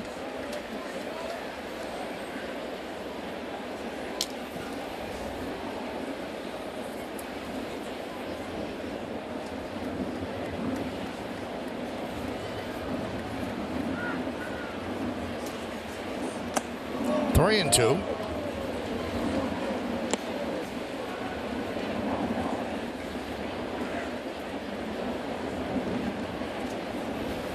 Two-one Red Sox are on the top of the 6th.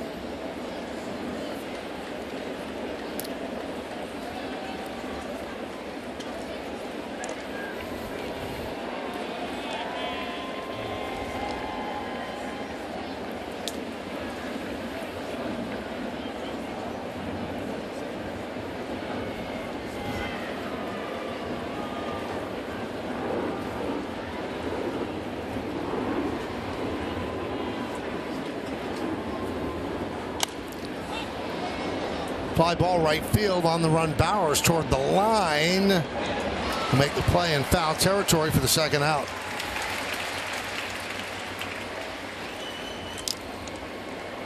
I know you can't assume anything, Michael, but boy, this is a shame for Clark Schmidt. I mean, he could have been out of this inning, and it's still 1-1. But Aaron Boone heading out there to take the ball and get to the bullpen. Well, that's going to do it for Schmidt. He gives the Yankees 5 2/3.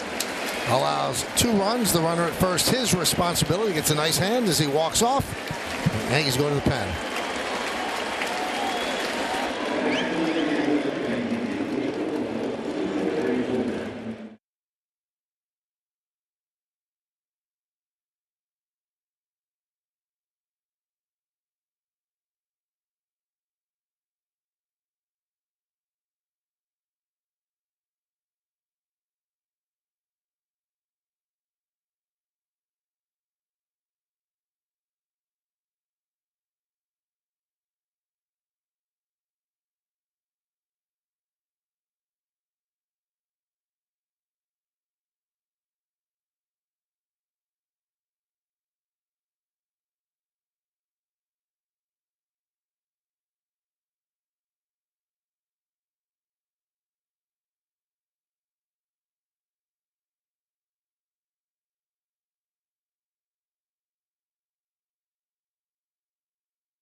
Wallet smart moves from the Yankee bullpen. Everybody's pretty much available except Abreu, who threw a career-high 56 pitches.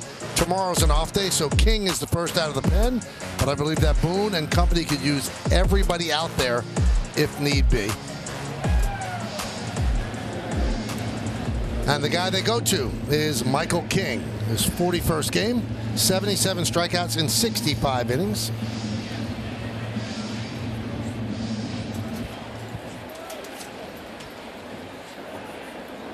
So runner on first, 2 outs.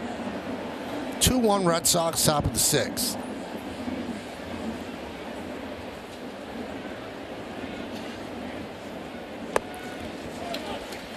You know, it's funny, errors and mistakes come in all sizes. And, you know, 6th inning, you give up a run, you know, what's the big deal? But the difficulty the Yankees are having scoring runs, that's a big error. Huge error, because all of a sudden now you're setting up for that great ending to the Boston bullpen, and you know you have not taken the lead, and now you're looking up the scoreboard losing again. And this is what happens mentally when teams lose. You get used to losing, and every time you look up, you're down. Here we go again, and it's just somehow, some way, I don't know where it's going to come from. That part of the mind game, that part of it has to change.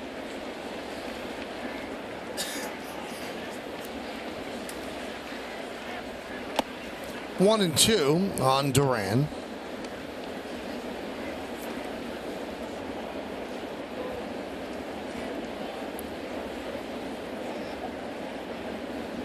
He's got a lot to be proud of. He threw the ball well, and it was a bounce back. You talk about, you know, getting it handed to you down in Atlanta, and then coming out and throwing the ball as well as he did today. He, to me, has you know, kind of solidified himself as a major league starter. He is a good starter.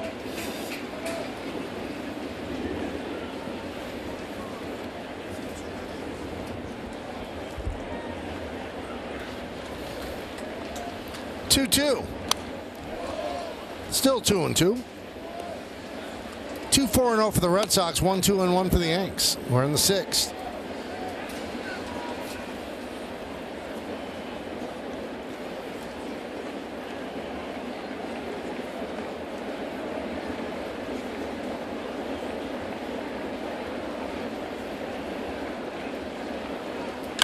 Line drive. It's a base hit to left center field. Bader cuts it off, fires it to third. So a single for Duran as Yoshida moves to second. First and second, 2 outs. Well, you see King banging his leg because he missed on location. Supposed to be inside. See, it just leaks all the way to the outside half, and it gives Duran an opportunity to line it into left center field. A good job by Bader to cut this ball off immediately.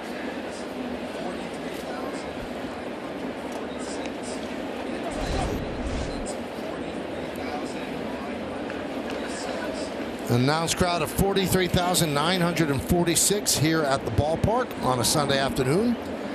Here's Trevor Story. He struck out twice against Schmidt, 0 for his last 18. And the pitch inside from King.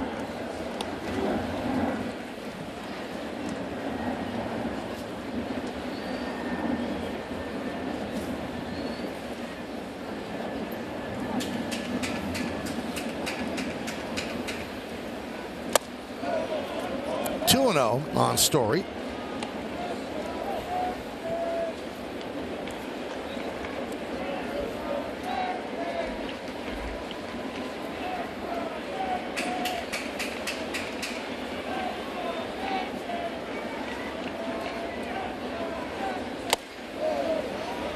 Torino.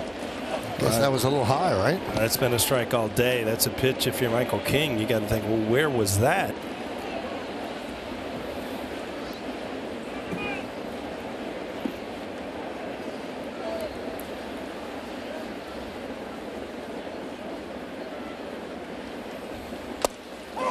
There's a strike. 3-1.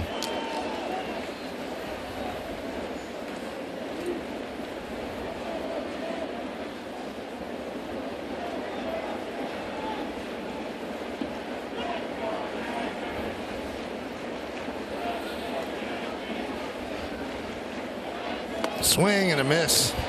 Good breaking ball. 3-2.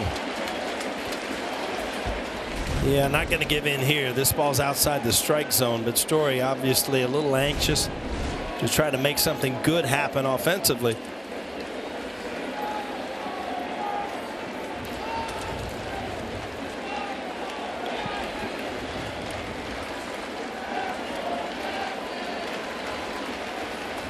Runners will go.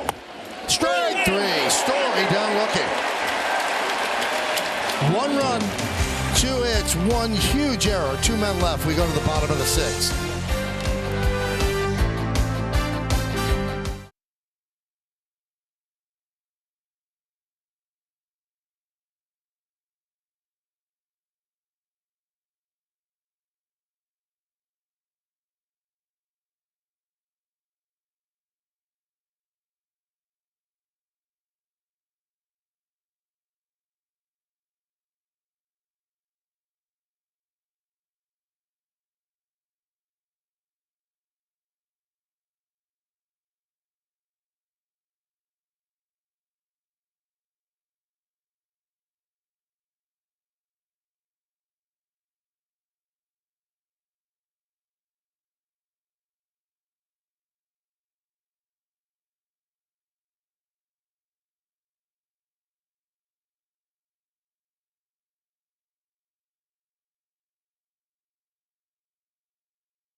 Alex Cora, the Red Sox manager. This was the strike that Story didn't like. And you can see why. It was a bit low. But Story had a say and wasn't demonstrative. Didn't get thrown out. And then Alex Cora, you can't argue balls and strikes. So once he came out, he was saying that wasn't a strike. And Valentine threw him out. Alex Cora did a good job by getting out there and not allowing Story to be thrown out. I mean, a manager can see up and down, and that ball was questionable down. That was an odd count right there. There was a couple pitches that were called balls that I thought were strikes, and then strikes that were called balls. So that was just an odd sequence of calls behind the plate. So here's LeMahieu against Pivetta. Pivetta came on in the 2nd. Winkowski opened the game. Pivetta, 1 mistake, the home run he served up to Higashioka. And there's a strike.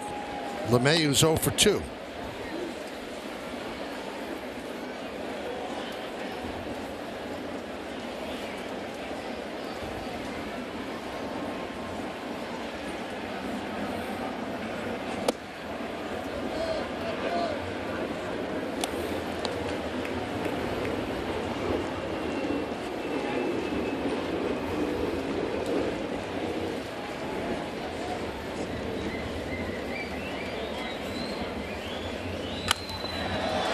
Ripped down the left field line, but into the seats foul. Boy, waited well on that ball. Just hooked it a little bit. Got out in front. You see DJ LeMahieu seeing the ball much better. You see on the outside of the ball a little bit, which causes it to hook foul.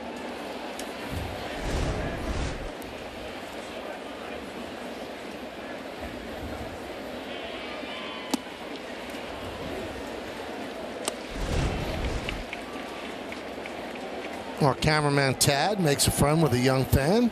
Oh, yeah. Good going, Tad. Now he's become a dad. He's very, very kind.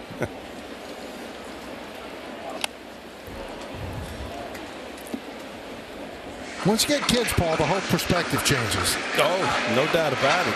You find the importance of life, and what makes them happy usually keeps you happy, right? Pretty much.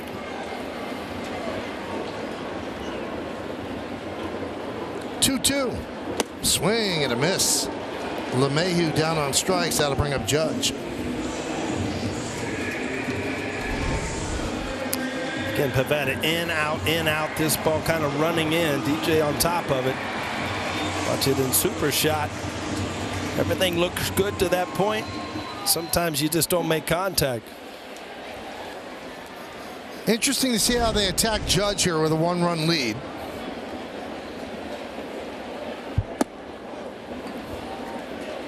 Starting with the breaking ball. Yeah, Michael, it used to be happy wife, happy life. Now it's like you're only as happy as your saddest child, right?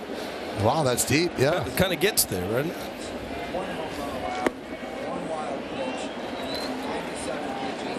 My child was pretty sad last night. My son wouldn't take his medicine. He has an ear infection. And it was not fun the whole evening. Well, you know, you had the yes day a couple days ago where you gave him everything. This is a no day. Just a payback. He was going to have a special day today and actually come to work with me and sit in the booth. Really? In the back. And I said, now you don't get it. Well, Charlie, I miss you, buddy. I'd rather have you in the booth than sitting in bed. Just would not take the liquid medicine. All right, Charlie, I'm giving you some advice from the side of your father here. Take your medicine. Thank you, Paul. You'll feel better tomorrow.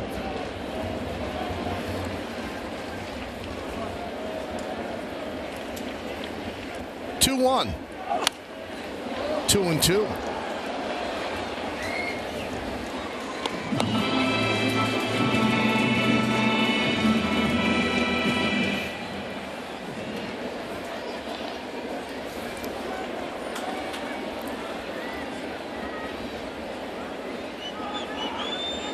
Swing and a miss. He gets Judge.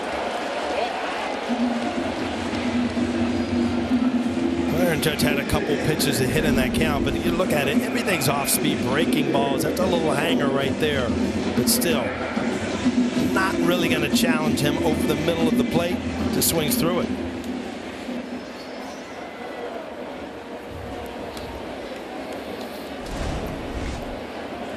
Here's Gleyber Torres. Fouls that one back. He doubled high off the wall in front of the Yankee bullpen in right center. That was an inning opening double in the fourth, but Bauer struck out. Kiner-Falefa struck out, and Bader grounded softly to short.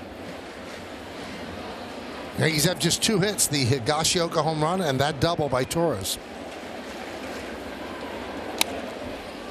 Was on that one and fouled it straight back.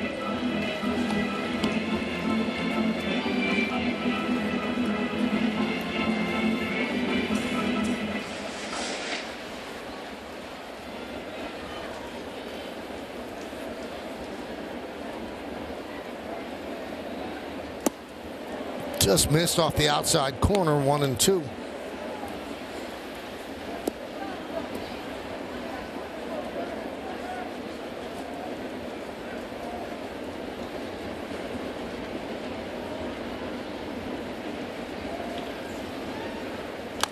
Grounded foul.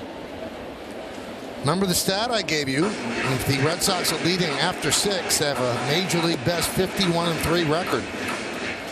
So 2 outs here in the bottom of the 6th. They're up 2-1. Blue skies, Michael. I'm looking at the blue skies. Deep fly ball, left field. Duran back on the track at the wall. See ya! The skies are blue and the score's tied at 2. Very nice. I brought you right into a rhyme right there. Gleyber Torres has been very aggressive at the plate.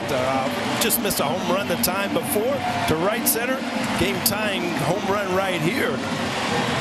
Big shot for the Yankees.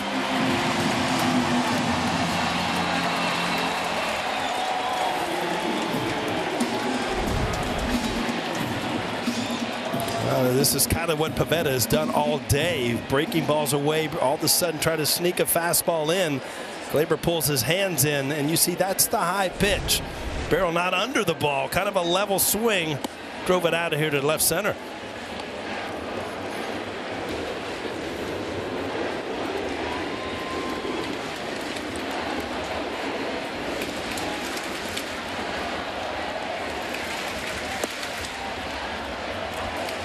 On Bowers. Tell me the truth. You didn't know if he got that. You didn't have a... Not quite certain. Yeah. Kind of Did you up in the think air. so? I thought so. It sounded good. Yeah.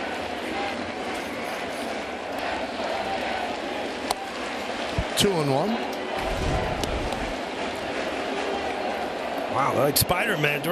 Yesterday, went after Judges in left center field, playing left field today. Went after Gleyber Torres, too.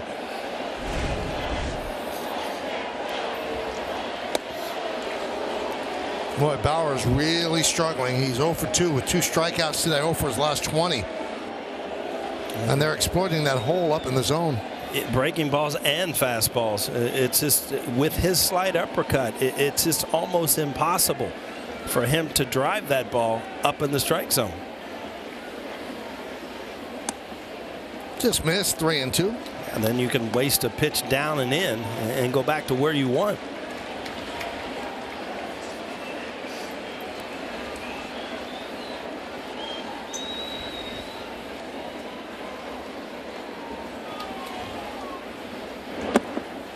And he works a walk to bring up IKF.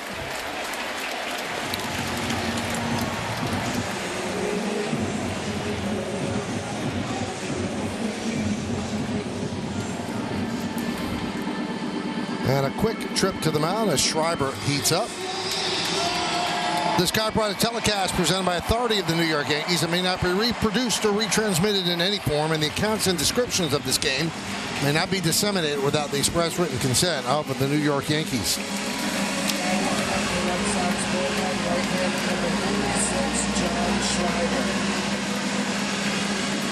Dave Bush has his talk with Pivetta, who's allowed 2 home runs. Game tied at 2.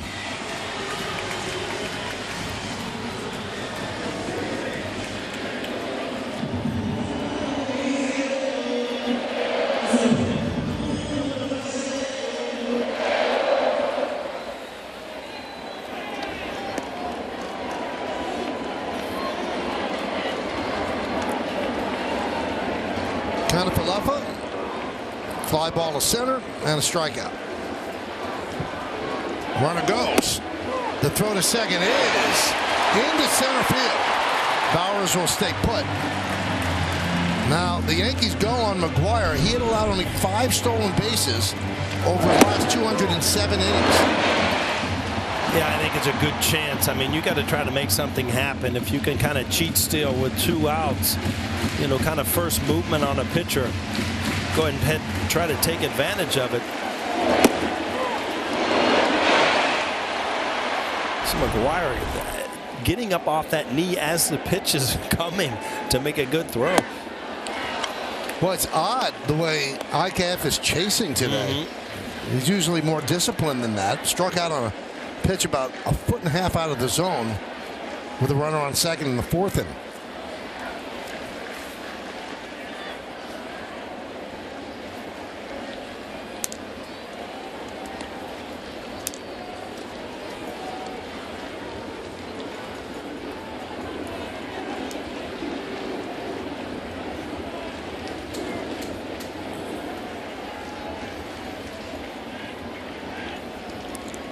The 0-2. Swing and a miss. IKF down on strikes, but the Yankees tie the score. Gleyber Torres takes a pitch up and in, keeps the hands in, and drives the ball over the wall and left. When it lands, it's a 2-2 game as we go to the 7th.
Well, Tuesday on Yes, the Yankees homestand continues as the Yanks kick off a 3-game set with the Washington Nationals. Coverage begins at 6 with Audi batting practice in the pregame. Then first pitch will be just after 7 on Yes and streaming on the Yes app. And remember that Yes will have complete post-game coverage after the final out of today's game. 2-2 here in the 7th. It'll be 8, 9, and 1 in the Red Sox order, and if anybody gets on, they have to face Rafael Devers. It's a good reason to go 1, 2, 3, isn't it? Yes, it is. McGuire fouls it back.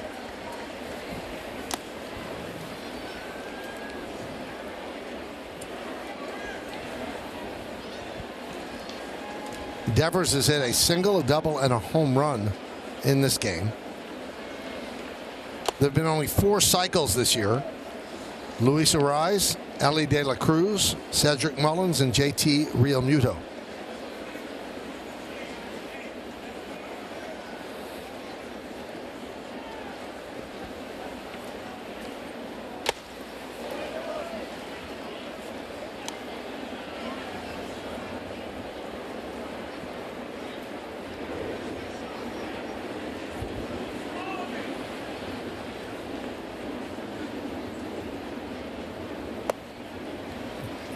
Three and 1 on McGuire.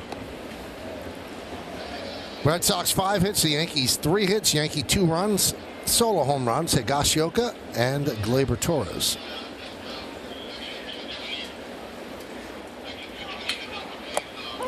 And he walked him. No, he called that a strike. Fooled me, fooled McGuire, who threw the bat toward the on-deck circle. Well, we'll take a look at this. Don't move the box, Michael. We got to. It's pretty close. Yeah, it's pretty close.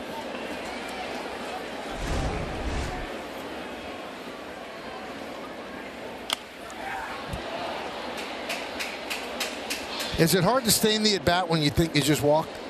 It is. It's almost like immediately you unlock, and then you got to try to lock back in, and then you know the umpire's not on your side, so the strike zone in your mind got a little bit bigger. There's ball forward. Took a long time to toss the bat away to make sure Valentine didn't ring him up. So a walk to McGuire to start off the 7th. Well, this is what you can't afford to do if you're the Yankees. I mean, you fought back. You've tied this game up. You just can't immediately give this lead back. And the leadoff walk, not a good start here at the top of the 7th. Well, let's see if they use Reyes to bunt. McGuire leads off first. They chase him back.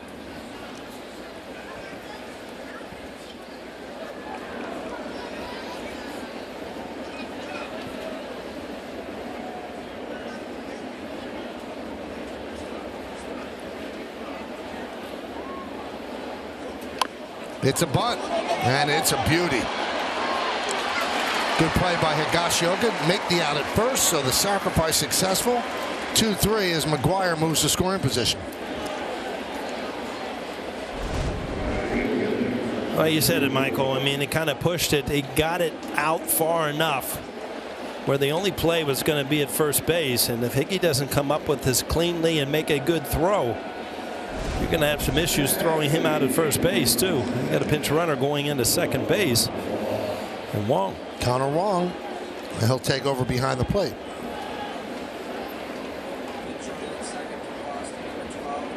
And the scouting report on Wong is he's not just fast for a catcher, he's fast.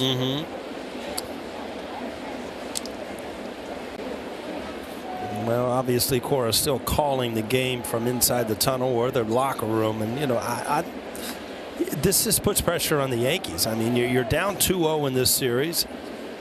And you move a guy over, you're trying to take a lead and play to your strength to get to Jansen and try to close this game out. I still like this type of old school baseball because it puts pressure on teams, especially the Yankees, that are struggling to win right now. Wong leads off second. Verdugo lofts one to shallow left. Backing up is Volpe and puts it away. All right, very quickly managed. First base is open. You're walking Devers? I'm not even throwing him a pitch. I mean, especially with Michael King throwing to Turner on deck, a righty on righty. You just cannot let Devers beat you. Well, they do intentionally walk him. That passes the baton to Justin Turner. We've talked about Turner. I mean, he is a veteran hitter and a good productive hitter, but Devers is on another planet now as far as hitting the Yankees, and Michael King matching up against Turner from the right side. Much better option for the Yankees. All right, so when someone was walked in front of you, did it tick you off? Did it motivate you more? It does motivate you. I mean, obviously they, in your mind as a hitter, they're walking the guy ahead of you because they think they can get you out. You don't go with the percentages. You just kind of take it personally to give yourself an edge to try to get ahead. That one is driven deep to left field. Going back, McKinney still back, and that ball is gone.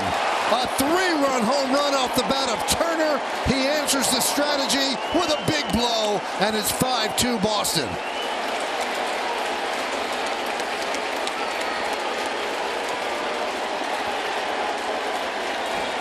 Well, what else can you say? The Boston Red Sox have guys that can swing the bat.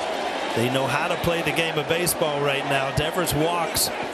Turner gets a ball out over the plate and hits a huge 3-run homer for the Red Sox.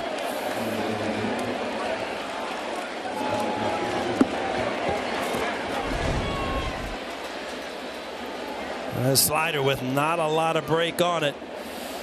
Looks like Turner just sitting on that slider, and when it doesn't break, it just becomes something that you can drive.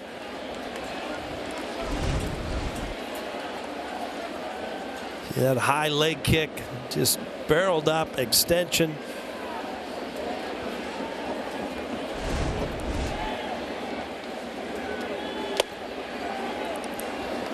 And it goes back to the bunt play, Michael. I mean, you're not always just bunting for one run. You're bunting to move things, put pressure on. You walk Devers, it turns into a 3-run home run. So again, there's certain ways to play the game that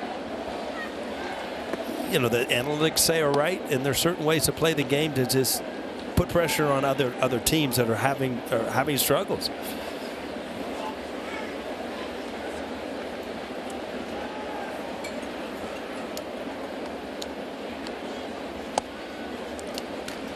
Two and 2 on Yoshida.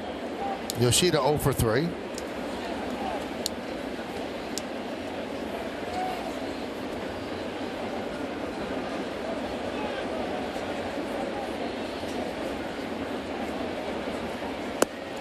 And he strikes him out, but the damage has been done. They do the right thing by intentionally walking Devers, but Turner answers back emphatically with a 3-run home run. At the end of 6.5, it's time for the 7th inning stretch. The Red Sox lead 5-2, but will stay right here as they honor America in the Bronx.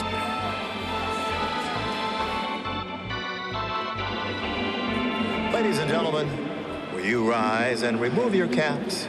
And please direct your attention to the area behind home plate as the New York Yankees welcome an honored military guest. United States Navy Fire Controlman James John Cantante from Brooklyn, who served in World War II. The Yankees say thank you for your sacrifice and service to our nation.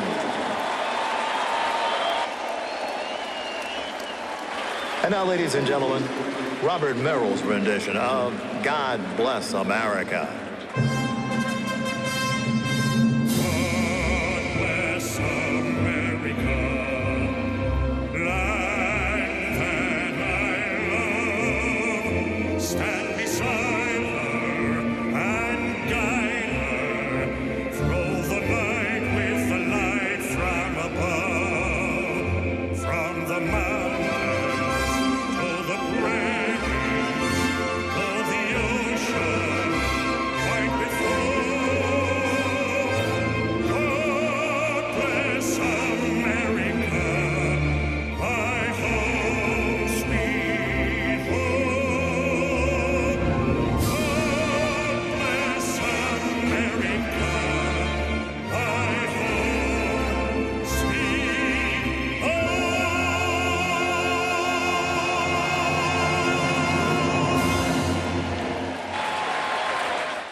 Seventh inning recap. Red Sox lead 5-2 as we go to the bottom of the seventh. Nick Pivetta 5 innings as a bulk guy. Rafael Devers another big day. Clark Schmidt pitched well, 5 2/3. Gleyber Torres a big day, but it's all been trumped by Justin Turner's 3-run home run. First out of the bullpen after the bulk is John Schreiber. He replaces Nick Pivetta as the Red Sox lead by 3.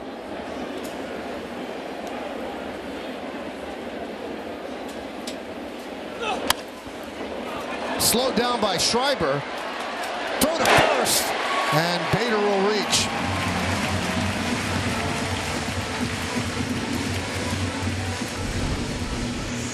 Well, Bader hits it hard back up the middle. Almost got a horrible break. Hits him in the foot, right to him.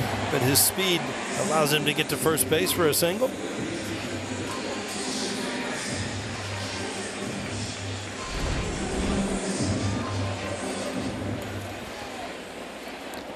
So Bader is on, and that breaks an 0 for 16 for Harrison. Connor Wong takes over behind the plate. He pinch ran for McGuire. Here's Billy McKinney.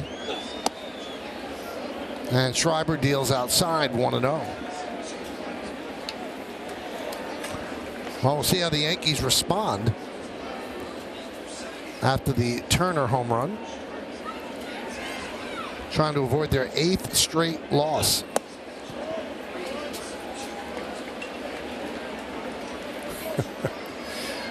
Schreiber liked that one. I mean, all of a sudden the strike zone is becoming a little erratic the last couple innings.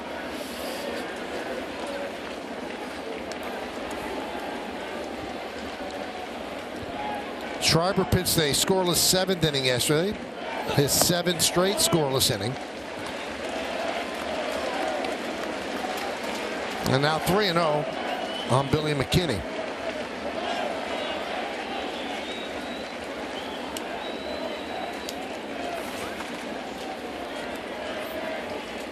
Bader leads off first. And he walked him on 4 pitches. So an inauspicious start to the bottom of the 7th inning for Schreiber.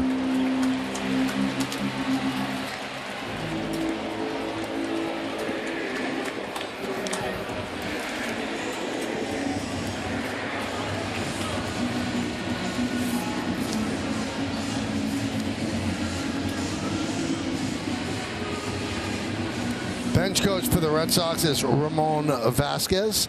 So he is the acting manager after Cora got thrown out. But well, let's be honest, there's a runway right behind the dugout where Alex is probably listening to the Yes broadcast or the Prime broadcast right now. So you get thrown out, but you can obviously communicate to your bench what you want done. Although Joe Torre sometimes would go up and just let Don Zimmer manage. That's right. Throw his feet up on the desk and just watch the game.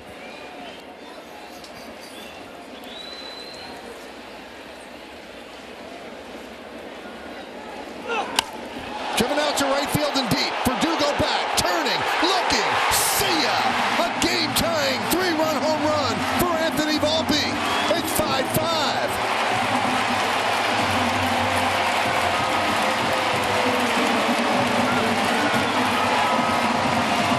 Well, you talk about a quick bounce back. Anthony Volpe, 17th home run of the year, and a big one for the Yankees. Trying to salvage this game.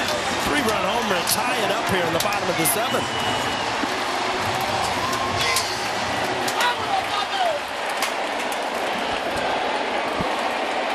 Yankees with 5 runs today, 4 in the previous 4 games. So they are trying to scrap back. And there's a strike to Higashioka. So Volpe, who made that big error early in the game, certainly makes up for it with that 3-run home run.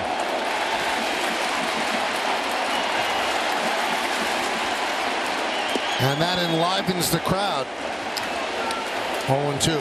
Well, you can't blame the crowds. They have shown up since we've been here, Michael, and they want something to cheer about, and they're up on their feet now. Big 3-run homer from Anthony Volpe. Now has 50 ribbies on the season and 17 home runs.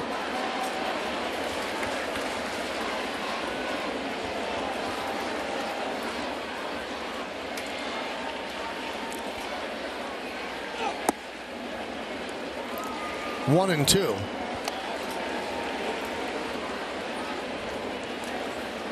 So Schreiber with 7 straight scoreless outings gets touched up for 3, still has not recorded an out. 2-2. So Volpe is tied with Torres for the team lead in ribbies. That's not the way you would have laid it out in spring training.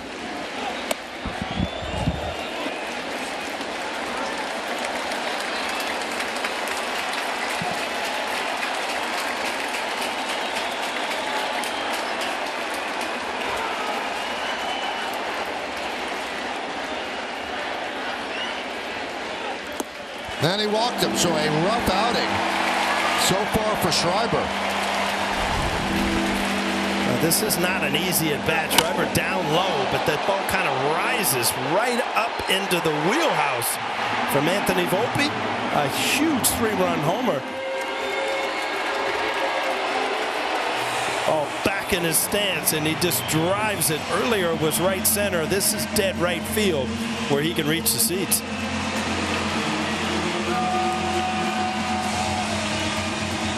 Wow, what a heck of a catch, too. Good job. The captain approves. You know, if you break down this game, Michael, it's very strange how certain things affect the end of the game. Winkowski ends up being the opener, right? He's done a great job getting to the, through the 7th inning, giving it to Martin and to Jensen, and all of a sudden now you give up 3 runs in the 7th inning because your opener couldn't throw the 7th inning. Allen pinch running for Higashioka. And a strike to DJ LeMahieu. Still nobody out. Allen is quite a threat to go at first. Loaizaga saw him in this series. He's getting ready.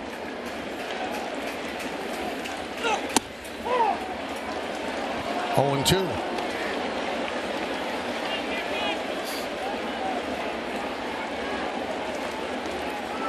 DJ is 0 for 3 in this game.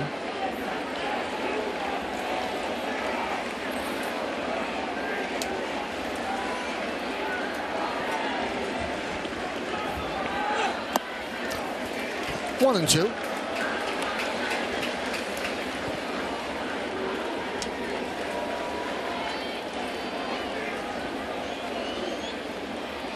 You got to make sure you got a good jump. Wong, who has taken over behind the plate, 25%. The average in the major league is 21, so throws a little bit better than average for a catcher.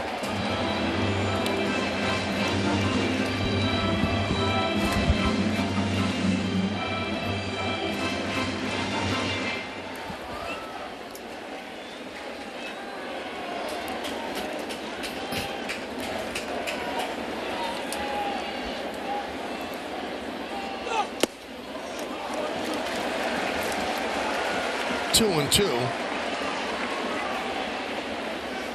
Not quite getting a real feel on Valentine's strike zone. It's kind of moving around these last couple of innings. Something that was a strike earlier is not a strike now.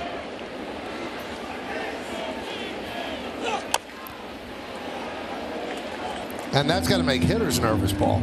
Well, you know what? If you look at this inning, Schreiber kind of questioned him on some calls early in the first count, and he thought they were strikes, and it was almost a couple purpose calls to show who's boss, but it has helped the Yankees.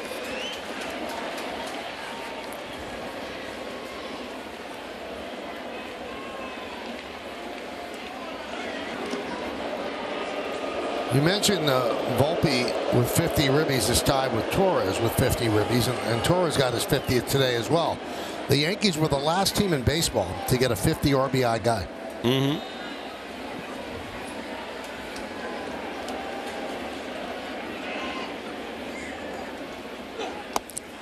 Did he go? Yes, he did. Down goes LeMahieu. And now you're kind of stuck between the rock and the hard place with Allen at first base. Do you run him, and then you lose Judge? Yeah, I I think it goes on the count. Obviously, you want Aaron Judge to get something early in the count. I think you let him go. If he gets in a hole where Schreiber's going to go to that breaking ball to try to get a strikeout, then I think if you're Allen, you take the base.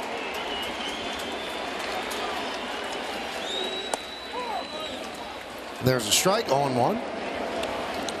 You also got to remember that Gleyber Torres, is swinging the bat well today with the double and then the big home run. So the guy that is having a good day on deck.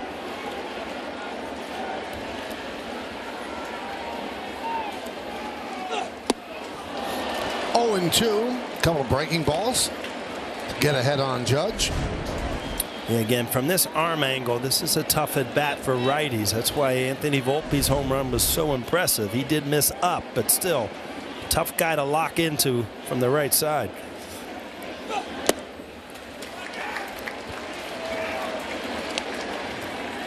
Well, Schreiber certainly lets out a grunt every time he delivers the ball.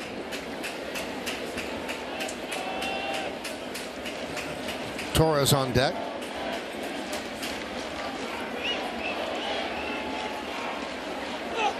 Strike 3. Got him with the fastball. Judge does not like the call. He's down looking. Yeah, all breaking balls, and then that comeback two-seamer. We'll see a replay and see if it did get back to the outside corner. The ball is very questionable. Down. You got to remember, Aaron Judge gets more balls called low in the strike zone.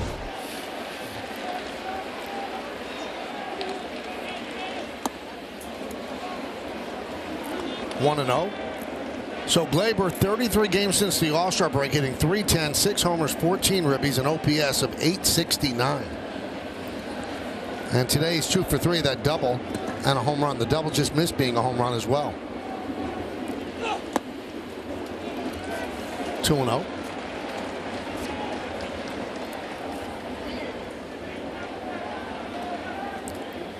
So an infield single by Bader, a walk to McKinney, then Volpe with his 17th home run of the year. A 3-run shot has tied the game at 3. Greg Allen pinch running for Higashioka at first now with 2 outs. And a 2-0 count on Torres. Way outside. 3-0. A lot of things going on here. You're not going to give in to Gleyber. Obviously having a good day. You got Bowers on deck. Lefty seems like a good matchup, but you got a lefty warming up in the bullpen. So a lot of things going on both sides at the end of this game here.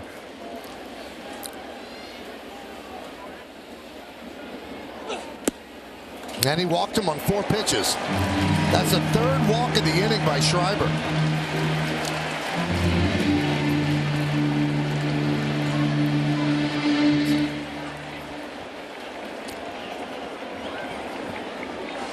Well, that's going to do it.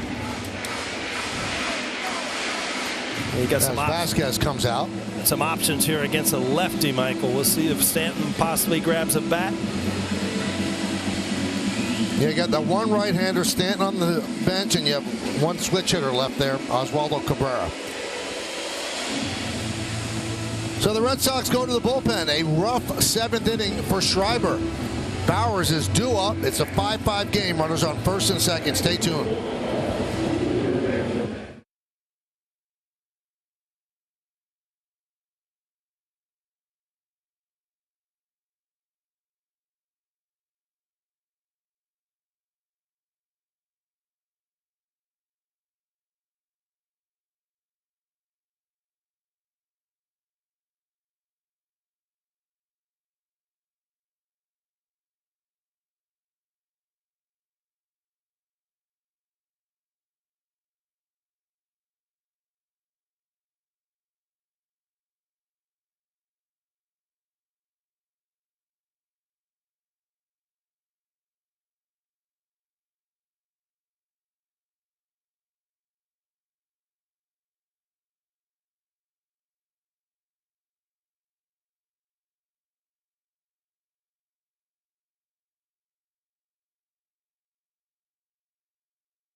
Well, they go to the bench.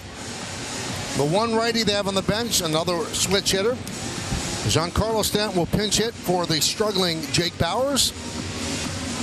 And this is the time that you're going to use him, Paul. I know he's struggled a lot of late, but Brennan Bernardino will come on with runners on first and second and 2 outs, and Stanton pinch hitting.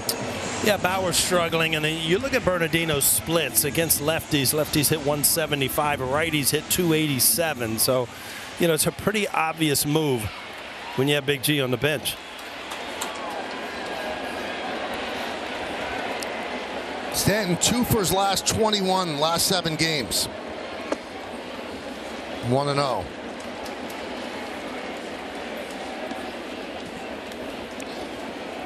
.289 against left-handed pitching, 181 against righties. 1-0. High fly ball, left field. Duran is there and puts it away to end the threat. But the Yankees tie the score, and they do it with their rookie shortstop. Boom! He's got 50 runs batted in, a 3-run home run, and the Yankees have tied the game at 5 as we go to the 8th, right here on Prime.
Yankees and the Red Sox. Devers started it off early with a home run. Then Higashioka ties it at 1 with a long ball of his own. Gleyber Torres gets involved, reties the game at 2. And then Justin Turner said, I'll have a 3-run shot to make it 5-2. But the Yankees would not quit. And their rookie shortstop, Anthony Volpe, goes yard. His 17th home run of the year, and when it landed, it's a 5-5 game. And that's where we are as we go to the 8th. A good spot for Loizaga here. He's been so good since he's come off the DL. I guess we call that the IL right now. That is the proper letters. That are the proper letters. 13 batters faced. They've all been retired from the IL. Pitching in consecutive games for the first time since coming off the IL. 1-1 on Duvall.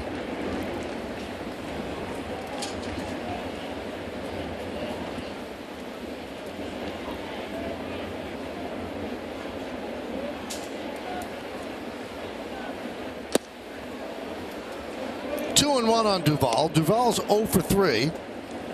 So Allen is the new left fielder. McKinney moves from left to right. And Rortvedt takes over behind the plate.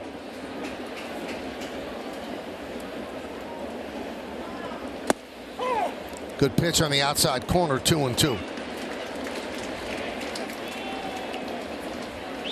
Yankees used more of their bullpen yesterday than they thought they were going to, with Cole getting the start, but he went just 4 innings.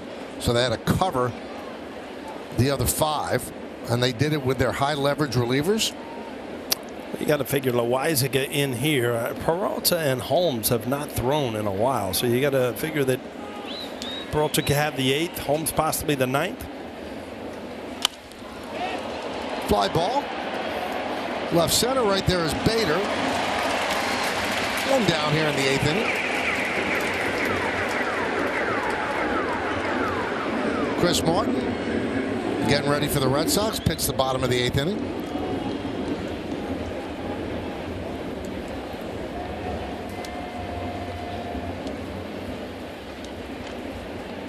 Here's Jarren Duran. 1 for 2 with a walk, stolen base today.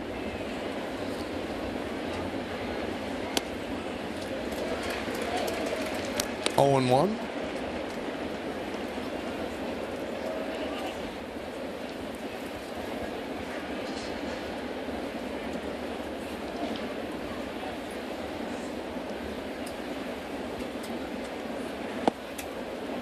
One.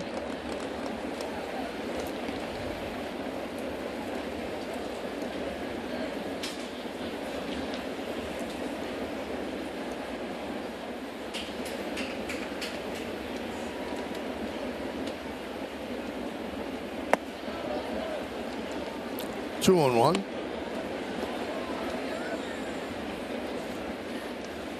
If the Loizaga here, I think you really just have to trust that sinker. You know, make a left-handed hitter beat this ball in the ground. Don't mess around with that breaking ball. He started the count off with.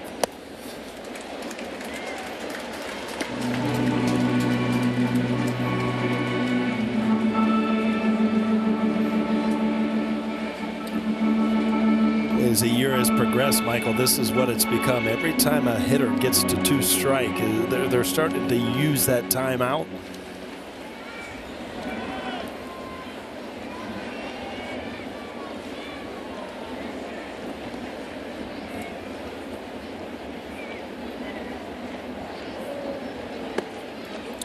Three and 2 on Duran. You want to keep him off the bases because of his speed.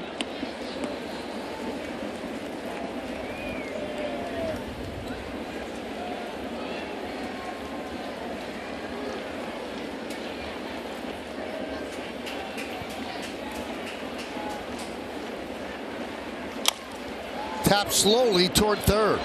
IKF gets Duran for the second out.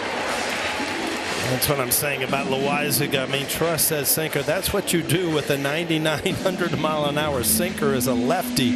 You just beat it in the ground. You just cannot put good wood on it.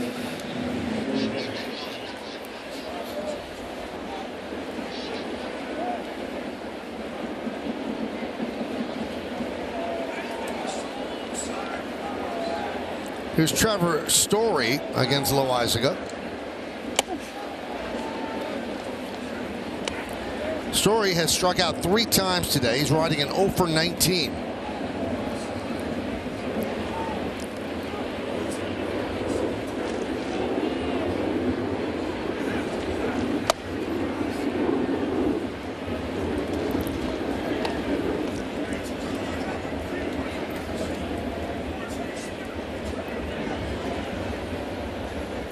So 2-0 on Story.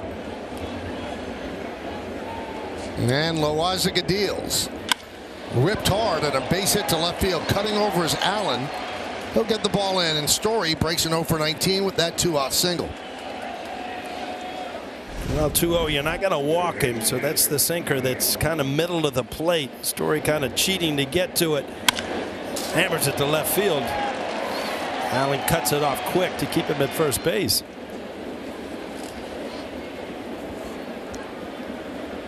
So here's Connor Wong. That'll be his first at bat. Remember, he pinch ran for McGuire last inning. Grounded to Volpe. Gets a nice hop. Goes the short way. They get the out, and that will do it here in the 8th. No runs a hit. No errors. And 1 man left. We go to the bottom of the 8th. It's a 5-5 game.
Cam, and we had it on John Sterling and the Yankee radio booth. Justin Turner yesterday tried to hit John again. He got him earlier in the season. This time John ducked, covered up, did the right thing. It went into the garbage can in the booth, and no one got hurt. Learned his lesson. That man's got some precious pipes. We can't get him hurting up there. Absolutely. Huh? Good reaction by John. He thought about the catch and no, I'm good. Wow. I saw a sport coat move. That was close. Yep. Michael, did you know that today is National Radio Day? No, I didn't know that. Yeah. Well, you need to celebrate too. Sure. I'm glad that John's okay after yesterday to celebrate today. So here's Chris Martin. You saw Ref Snyder takes over in left field. Martin's had a really good year. Connor Falefa leads off the bottom of the inning.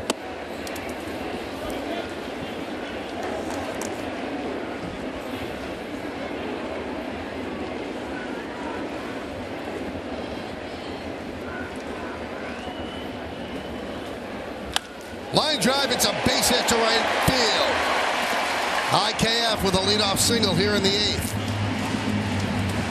A weird day for IKF. Michael, first time up by Rocket, got caught. Then 2 at-bats where he left to strike zone. And then a greatest swing and a line drive single to right here. Kind of mixed bag. Good way for the Yankees to start off the bottom of the 8th, though. All right, so let's manage. Do you bunt? You know what? I might give IKF an opportunity if he can get a jump. Well, Bader did not square, so he takes the strike. I mean, that right side of the infield, if you're Harrison Bader, boy, it is wide open.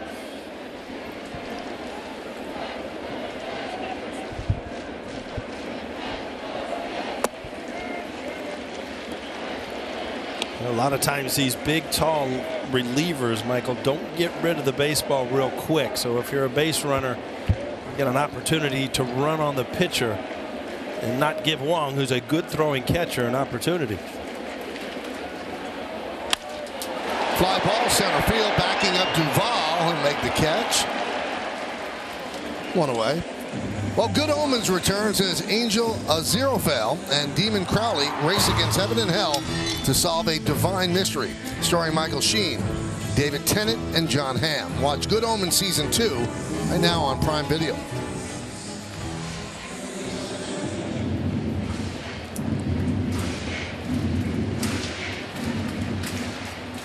So Billy McKinney comes up, runner on first base, 1 out.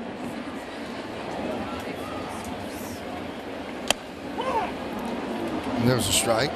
Martin signed a 2-year, $17.5 million deal with Boston in December, and he really has been outstanding. 37 years old, 8th big league season. He features a lot of cutters and 4-seamers, so he's a lot of hard stuff. And he does change his deliveries. He had a slide step against Bader. IKF not able to read that. Has not been able to get a jump to this point.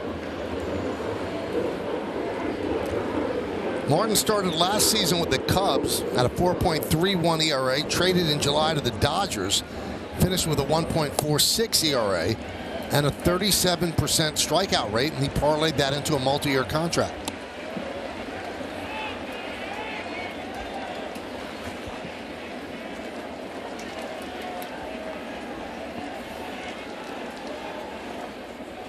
IKF leads off first. We're in the bottom of the 8th, 5-5.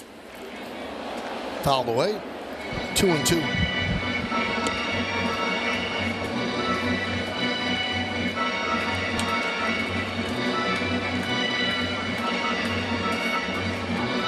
Clay Holmes is up.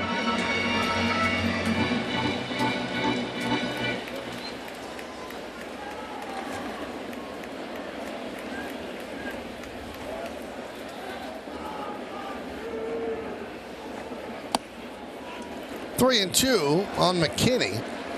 Let's see if they send IKF on this pitch. You have Volpe on deck.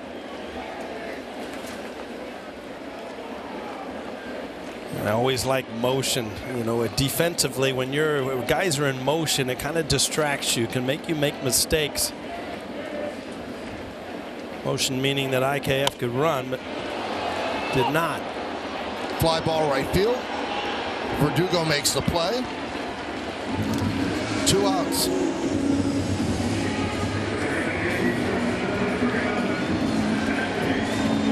Here's the man of the hour, Anthony Volpe. 3-run home run in the 7th. And this one tied the game.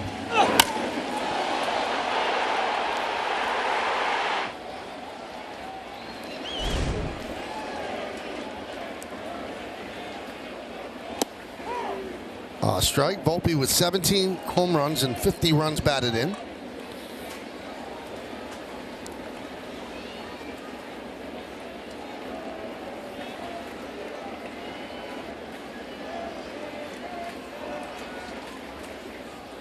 Runner goes. Line drive. It's a base hit left field. IKF is going to third. Refsnyder slips. They're sending him home. The throw is not in time. He got in. And Wong disagrees with the call. And the Yankees lead 6-5. The slip by Refsnyder allowed IKF to try for home. Wow, what a great read by Rojas. I'm sure this is going to be looked at. We'll see if he gets in. But a bullet by Volpe, another great at bat. IKF in motion. Like I said, when motion puts pressure on the defense, Refsnyder slips. New York challenging the safe ball at the plate. We'll have to wait and see if these feet get in the tag, because initially it looked like they got him. Well, the Red Sox are challenging. We're taking a look. Well, I think he had to bring the glove up, kind of a short hop. Might have allowed that foot to get underneath. Also in challenge, the safe ball at the plate. And we'll also look in the block of the plate for the Yankees. All right, so the Yankees are looking to see if the plate was blocked. So if the call is safe, if they think he got in, or if the call is out, they think he got in, then the Yankees are going to challenge whether or not it was an illegal block. Yeah, I tell you, the way the ball came up, see, the glove had to come up to catch the ball. It looks like his foot got in there. But again, there was a, he is in front of the plate without the ball at that point.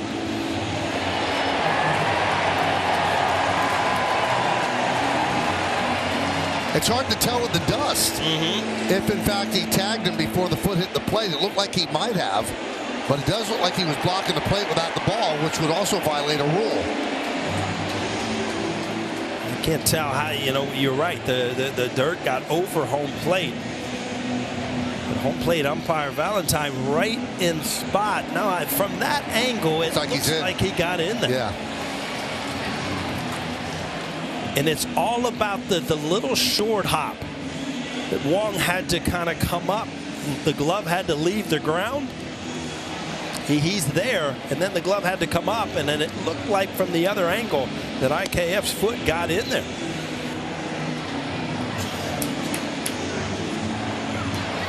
Hard slide. Good hard slide. Great base running by IKF. Yeah, we're seeing so many angles, but the dirt that's kicked up, it's just hard to tell when the foot hit home plate, when the tag was applied. Let's go back to the initial call, though, Michael. He is called safe. Do you see enough to overturn it? That's always the question.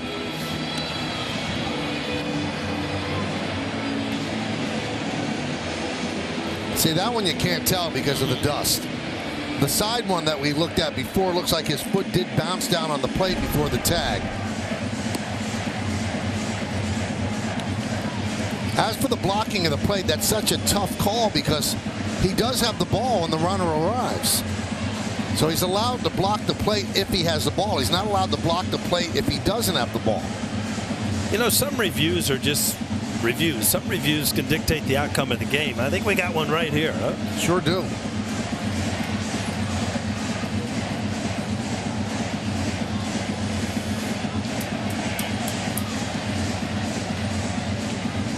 Carlos Mendoza and Brad Wilkerson talking it over. Connor Wong, a very interested observer. So this is a long review, and I understand why. because this one is not easy and there's a lot of import to it.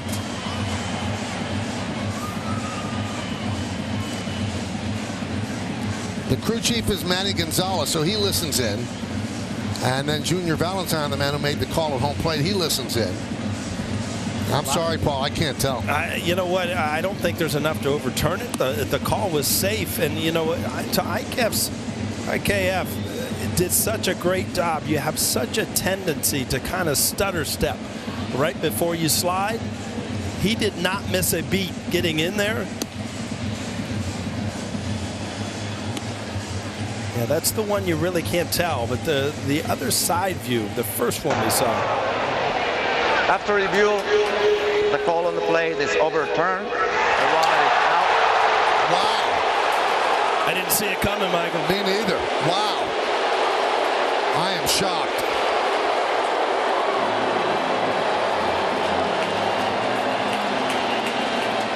That is stunning, Paul. And now here's the blocking the plate. Is challenging the block at the plate after the overturn call out. All right, so now they're going to take another look to see if he was blocking the plate, which is another really tough call. This is my first time, Michael. I've seen a play reviewed twice. I'm surprised they had enough to see and overturn that. Because that one angle really looked like he got in there. I mean, here you really can't tell because of the dust and where home plate is.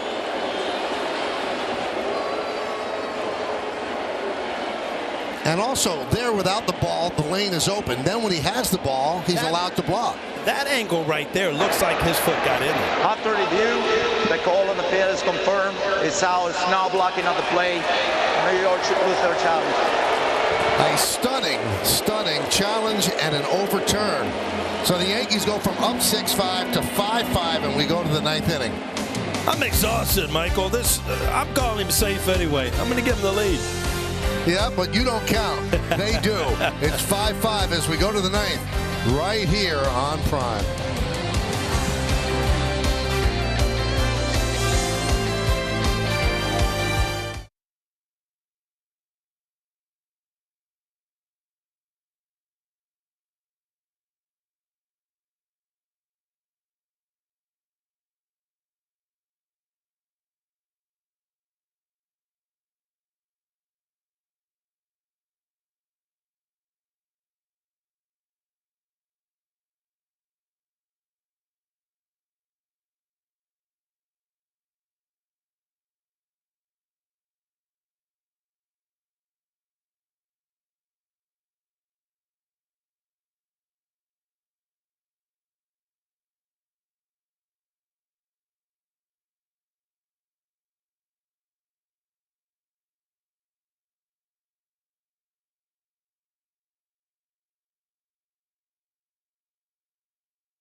Well, Yankee fans, the weather is going to start getting cool soon, so come out to Yankee Stadium on Wednesday, September 6th and get something that will help you stay warm. Yankees are taking on the Tigers, and the first 18,000 guests in attendance receive a Yankees knit cap, courtesy of New York Life. Tickets are going fast, so get yours today at Yankees.com. Crowd still buzzing over that play at home plate, initially called safe, then overturned. And now we go to the ninth inning, tied at 5. A new pitcher for the Yankees is Clay Holmes. Pablo Reyes leads off, grounds one up the middle, and a base hit.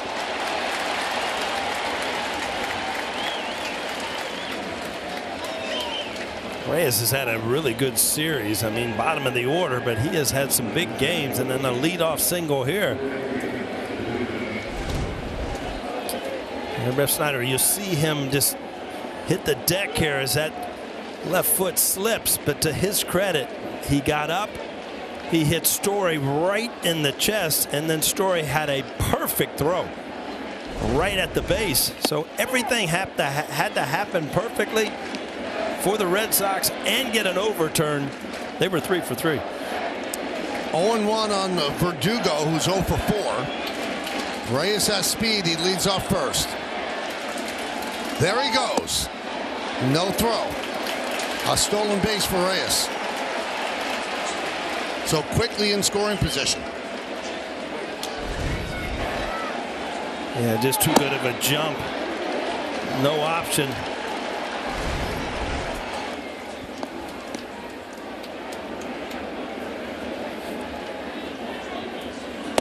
Now, I know you didn't have to deal with this when you played, but I can only imagine the deflating nature. I mean, you have this euphoric feel that you took the lead and all of a sudden it's taken away from you. It's got to be a letdown. Yeah, you would think. I mean, when the umpire calls it safe, you don't see it overturned that often unless it's blatantly missed. And, you know, we looked at a lot of angles and you could not tell 100%. But Yankees did not get the call. And a big break for the Red Sox, I feel.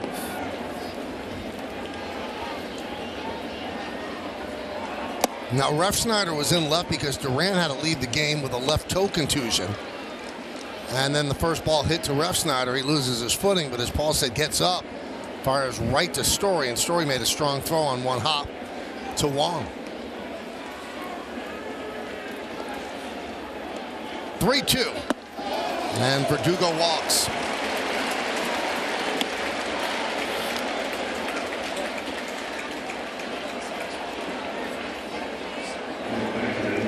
And by walking Verdugo, now you have to pitch to Rafael Devers. Well, Devers is a guy that is he's swing happy. He will swing, and Clay Holmes has a great sinker. We don't have to talk about that. So if he can throw his good sinker and get Devers on the ground, he's got an opportunity to turn 2. Well, this was the first inning. Yankees fell behind early again. Well, I hope Clay Holmes looks at this, because it was a breaking ball, and I don't think you mess around with a breaking ball to Devers in this at bat. Heavy sinkers try to keep him on the ground.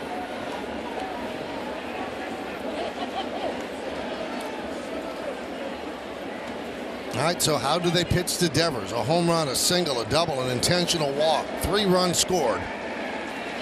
5-5 game in the 9th. First and second, nobody out. Ground ball and grabbed beautifully on the backhand. They get 1, and that's all they get. Nice play by Kiner-Falefa to turn that into an out. Wow. You talk about disappointing as not a double play, but also this ball could have easily gone into the left field and scored a run. So Clay Holmes gets another shot, and Devers, that's just what he does. Sees the ball, hits it where it's pitched. Great play by IKF with the backhand and getting the sure out at second base.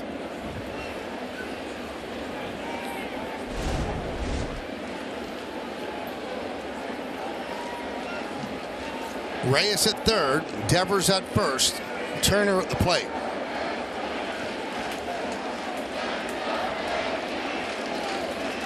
Turner, 3-run home run in the 7th, gave them a 5-2 lead. And then Volpe answered with a 3-run home run of his own, and that tied it at 5. Red Sox threatening here in the 9th. First and third, 1 man out. Clay Holmes against a righty becomes a 2-pitch pitcher where the slider off the plate, if you get ahead, can work. You just cannot bounce something and give them a free run. Line to right field, that is going to be a base hit. And it goes to the wall. Reyes scores. Devers is going to third. He'll stop there. And hustling into second with an RBI double, it's Turner. And the Red Sox lead 6-5. Boy, this guy has put on a clinic how to hit with men on base. I mean, this isn't really a bad pitch. A sinker down and away, and he just goes with it. Shoots it to right field. I mean, there's reasons why people play this game a long time and they're productive because they know how to hit in situations like this. And Turner's one of those guys. 4 ribbies on the game, 79 on the season. Yankees bring the infield in. Yoshida at the plate. And a strike. For the Yankees in the bottom of the 9th, it'll be 9-1-2. Allen, LeMahieu, and Judge. Anybody gets on Torres. Well, they want to keep it right here at 6-5. 0-2 on Yoshida.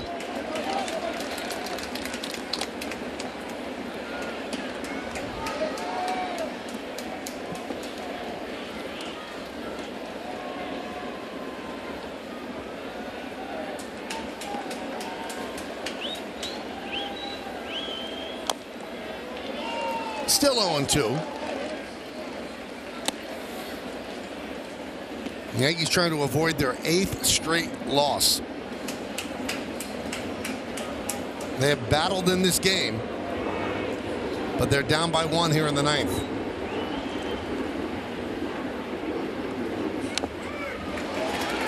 Because the infield is in, Turner is getting a lead of about 1/3 of the way, maybe a 30-foot lead off of second.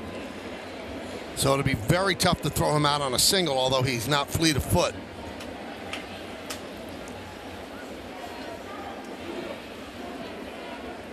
He just keeps walking, and nobody's checking him back because the infield's in. Rip foul, just foul. Remember in Little League, Michael, you could bring the center fielder in for a pickoff. It might work here. You know what?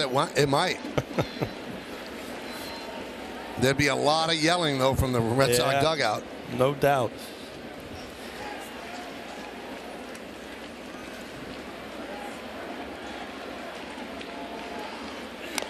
Boys, Yoshida really battling in this at-bat. Still 0-2. Yeah, they're really trying to tie him up inside, not let him get that bat head out in front of the plate where he can elevate something.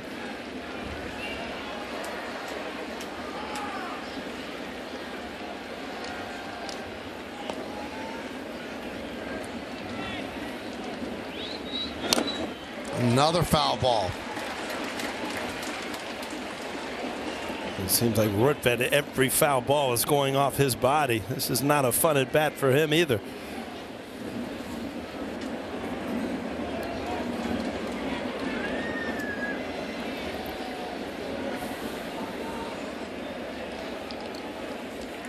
Second and third, infield in. 1 man out, 9th.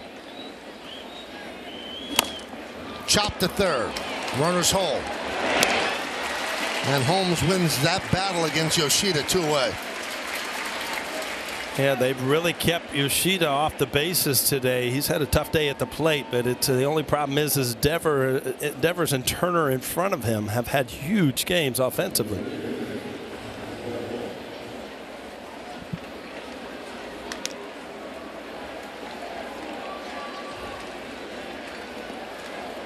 So here's Duvall. Grounded to third. Backhanded by IKF. Sets and throws. And that'll do it. But the Red Sox score a run on 2 hits. 2 men left. We go to the bottom of the 9th. Yankees down by 1.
down by 1, trying to avoid an 8-game losing streak. They have not had an 8-game losing streak in 28 years, going back to 1995. And they'll have to rally against Kenley Jansen, 6-9-0 for the Red Sox, 5-7-1 for the Yankees. And Paul, this is one of those games where the Yankees have battled. You can't say they're lackluster. They have tried. They have put runs on the board. They've come back. They have to do it again against a world-class closer. Yeah, it's been an entertaining game, but, you know, it's very stressful when you're trying to break a losing streak, and it just seems like everything goes against you. The overturn at home plate, but you can break down a few other plays. The double play not turned earlier. Clark Schmidt threw the ball great, and you do not want to waste a huge 3-run homer from Volpe that ended up tying this game in the 7th. Those are the big hits that can help you get over the hump, but if you lose, it makes it even worse. So Jansen is 28 of 31 in save opportunities, and he'll face 9-1-2 in the Yankees order. He's 35 years old, 14th big league season. Has outstanding numbers in the postseason. Not exactly Mariano Rivera's 0.70 in the postseason, but he has a 2.20 career ERA. And the big right-hander will deal to Greg Allen. A bunt attempt fouled away.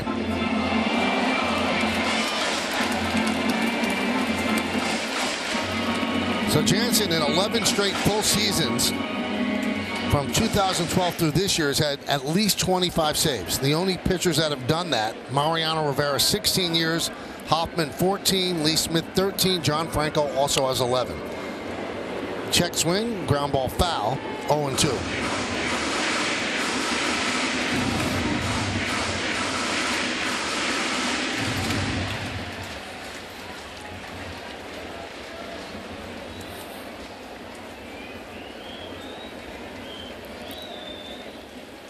And the pitch. High fly ball, right field. Stumbling is Verdugo. He's going to turn, and he's going to play it off the wall. Greg Allen with a leadoff double. Wow, what an at-bat by Allen, getting down 0-2 off Jansen and just hammering one off the top of the wall. Oh, pretty much where Wong wanted it. I'm sure Allen trying to steer it out of the ballpark. Let's see how close it was. Wow. Wow, was that close? Much closer than I thought. Now the umpire is going to take a look. They could do this in late innings, but that ball is clearly not a home run. Of the live ball in play, not a home run. Dalito.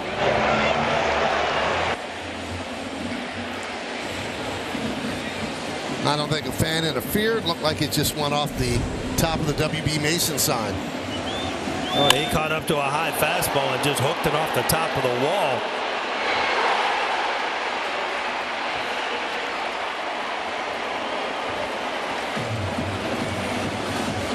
And it is, in fact, a double. So now the Yankees are set up. What do they do here with a runner at second base? That's a tying run. Nobody out. And the top of the order coming up. Well, DJ LeMahieu's natural swing is kind of inside out, which is going to, you know, kind of aim the ball to the right side, which will get the job done. Hopefully you can get the job done and get him in and give Aaron Judge an opportunity to end this.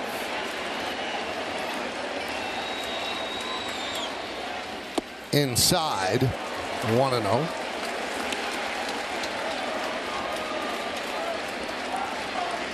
LeMahieu struck out twice today. He's 0 for 4. Devers is deep at third. Allen's getting a pretty decent lead. And LeMahieu gets plunked, so he'll reach first. And that brings up Judge with runners on first and second and nobody out. You see him trying to get inside, and he just lost one. Does not want to pull something out over the plate where DJ can slap it to the right side. But you're going to see Cabrera come in to pinch run. You got a great matchup right here, Michael. One of the better closers in baseball against one of the better power hitters of all time. Judge walked in the first. Since then, a fly ball to center and 2 strikeouts. Had a home run on Friday. Had a home run yesterday. Has an opportunity here to end it in the bottom of the 9th inning with the Yankees down by 1. The tying run on second. The go-ahead run is at first. This is the first time these two have faced each other. Swing and a miss. On a cutter. Yeah, it's kind of his bread and butter. That didn't have a lot of movement on it, though, just hard. Got it by him.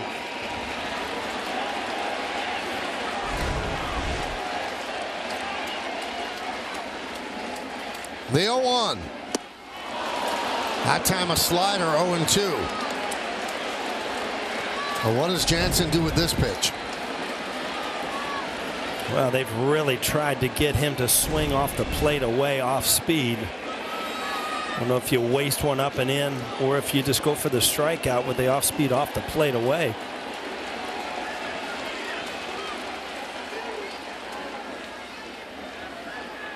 The inside move to chase Allen back. Most of the crowd of 43,946, they've remained. It's been that sort of game. Coming down to the bottom of the 9th inning. The 0-2. Strike 3. Judge down looking. 1 away.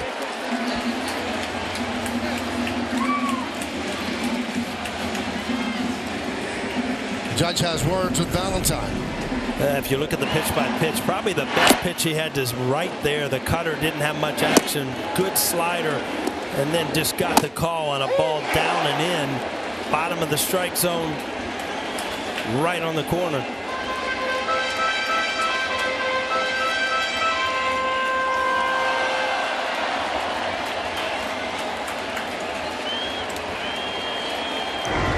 Judge rarely does that. Yep. Here's Torres. He's had a big day. Can he make it bigger? Swing and a miss. Here's the last pitch to Judge. And on the box, it certainly looks like it was a strike right on the. Yeah, I mean, it can go either way. And as a hitter, believe me, you're 0-2. You're hoping it goes your way to give yourself another swing.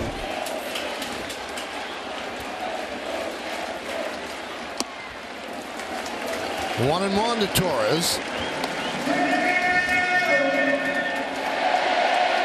As hard as Jansen throws, and he can throw that cutter. If you're Allen, you know, you get a good lead and look for anything possibly in the dirt to try to cheat a steal.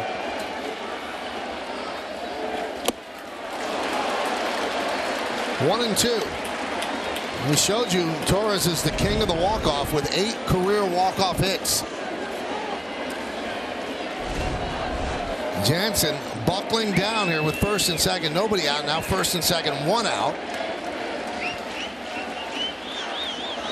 Swing and a miss. He struck him out. And the Yankees are down to their final out. I'll tell you what, Jansen gets ahead. He doesn't mess around. 0-2 just goes after people. Just a good, solid fastball by you.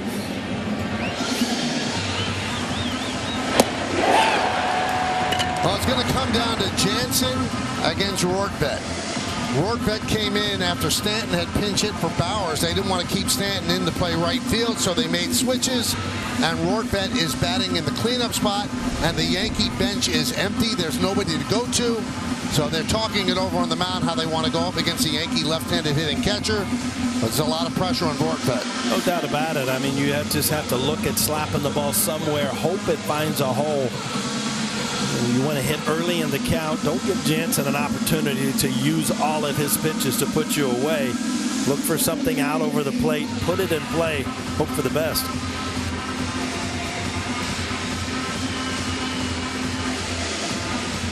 So it comes down to this. Jansen against Rortvedt. Allen's at second. Cabrera's at first. The Yankees are down by 1, 6-5. Trying to avoid a sweep at the hands of the Red Sox.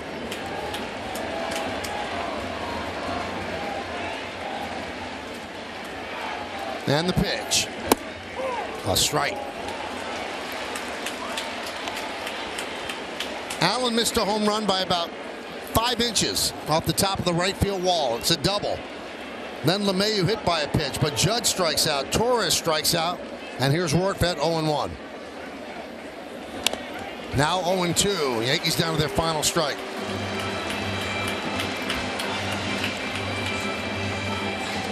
Yankees have 4 guys on the bench. They've all been used, so that's why no move in this situation. It's Rortvedt against Jansen.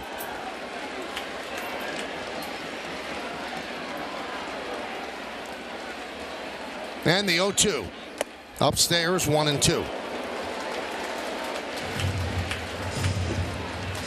Describe the pressure in a situation like this. Well, I mean, you hear the crowd, you know the situation, but you're trying to, cut it down, be simple. As the same at bat, see the ball, hit it hard somewhere. High fly ball, deep right center, going back. Duvall, he has room, he makes the play, and the Yankees lose the game 6-5, and they lose for the 8th straight time, their longest losing streak since 1995, and this one stings because they battled, they fought back, but they couldn't get the big hit. Yeah, you look at the breaks that went against them. The overcall at home plate and the top of the wall, missing a home run for Allen. They did battle. Schmidt was great. Starting again, a couple big offensive days from Glaber. Volpe just came up short. Yeah, Volpe had a big day, but it wasn't enough, and Jansen stood up there and said, I've got 400 saves. I'm not going to wilt with runners on first and second and nobody out. So the Red Sox 6-9-0, Yankees 5-8-1. All-time game, 3 hours and 8 minutes. Martin gets the win. Jansen his 29th save in 32 opportunities. Clay Holmes takes the loss. Big night for Devers. Big day for Volpe. And Justin Turner with 4 ribbies helps win the game for the Red Sox. Special thanks to producer Troy Benjamin, director Dan Barr, Mike Webb, Jared Bosnack, and the executive producer of the Yes Network is Mr. John J. Filippelli. Don't forget to join us next Sunday as the Yankees take on the Rays from Tropicana Field in St. Petersburg, Florida. Coverage begins at 1 on Prime, with first pitch coming just after 1:30.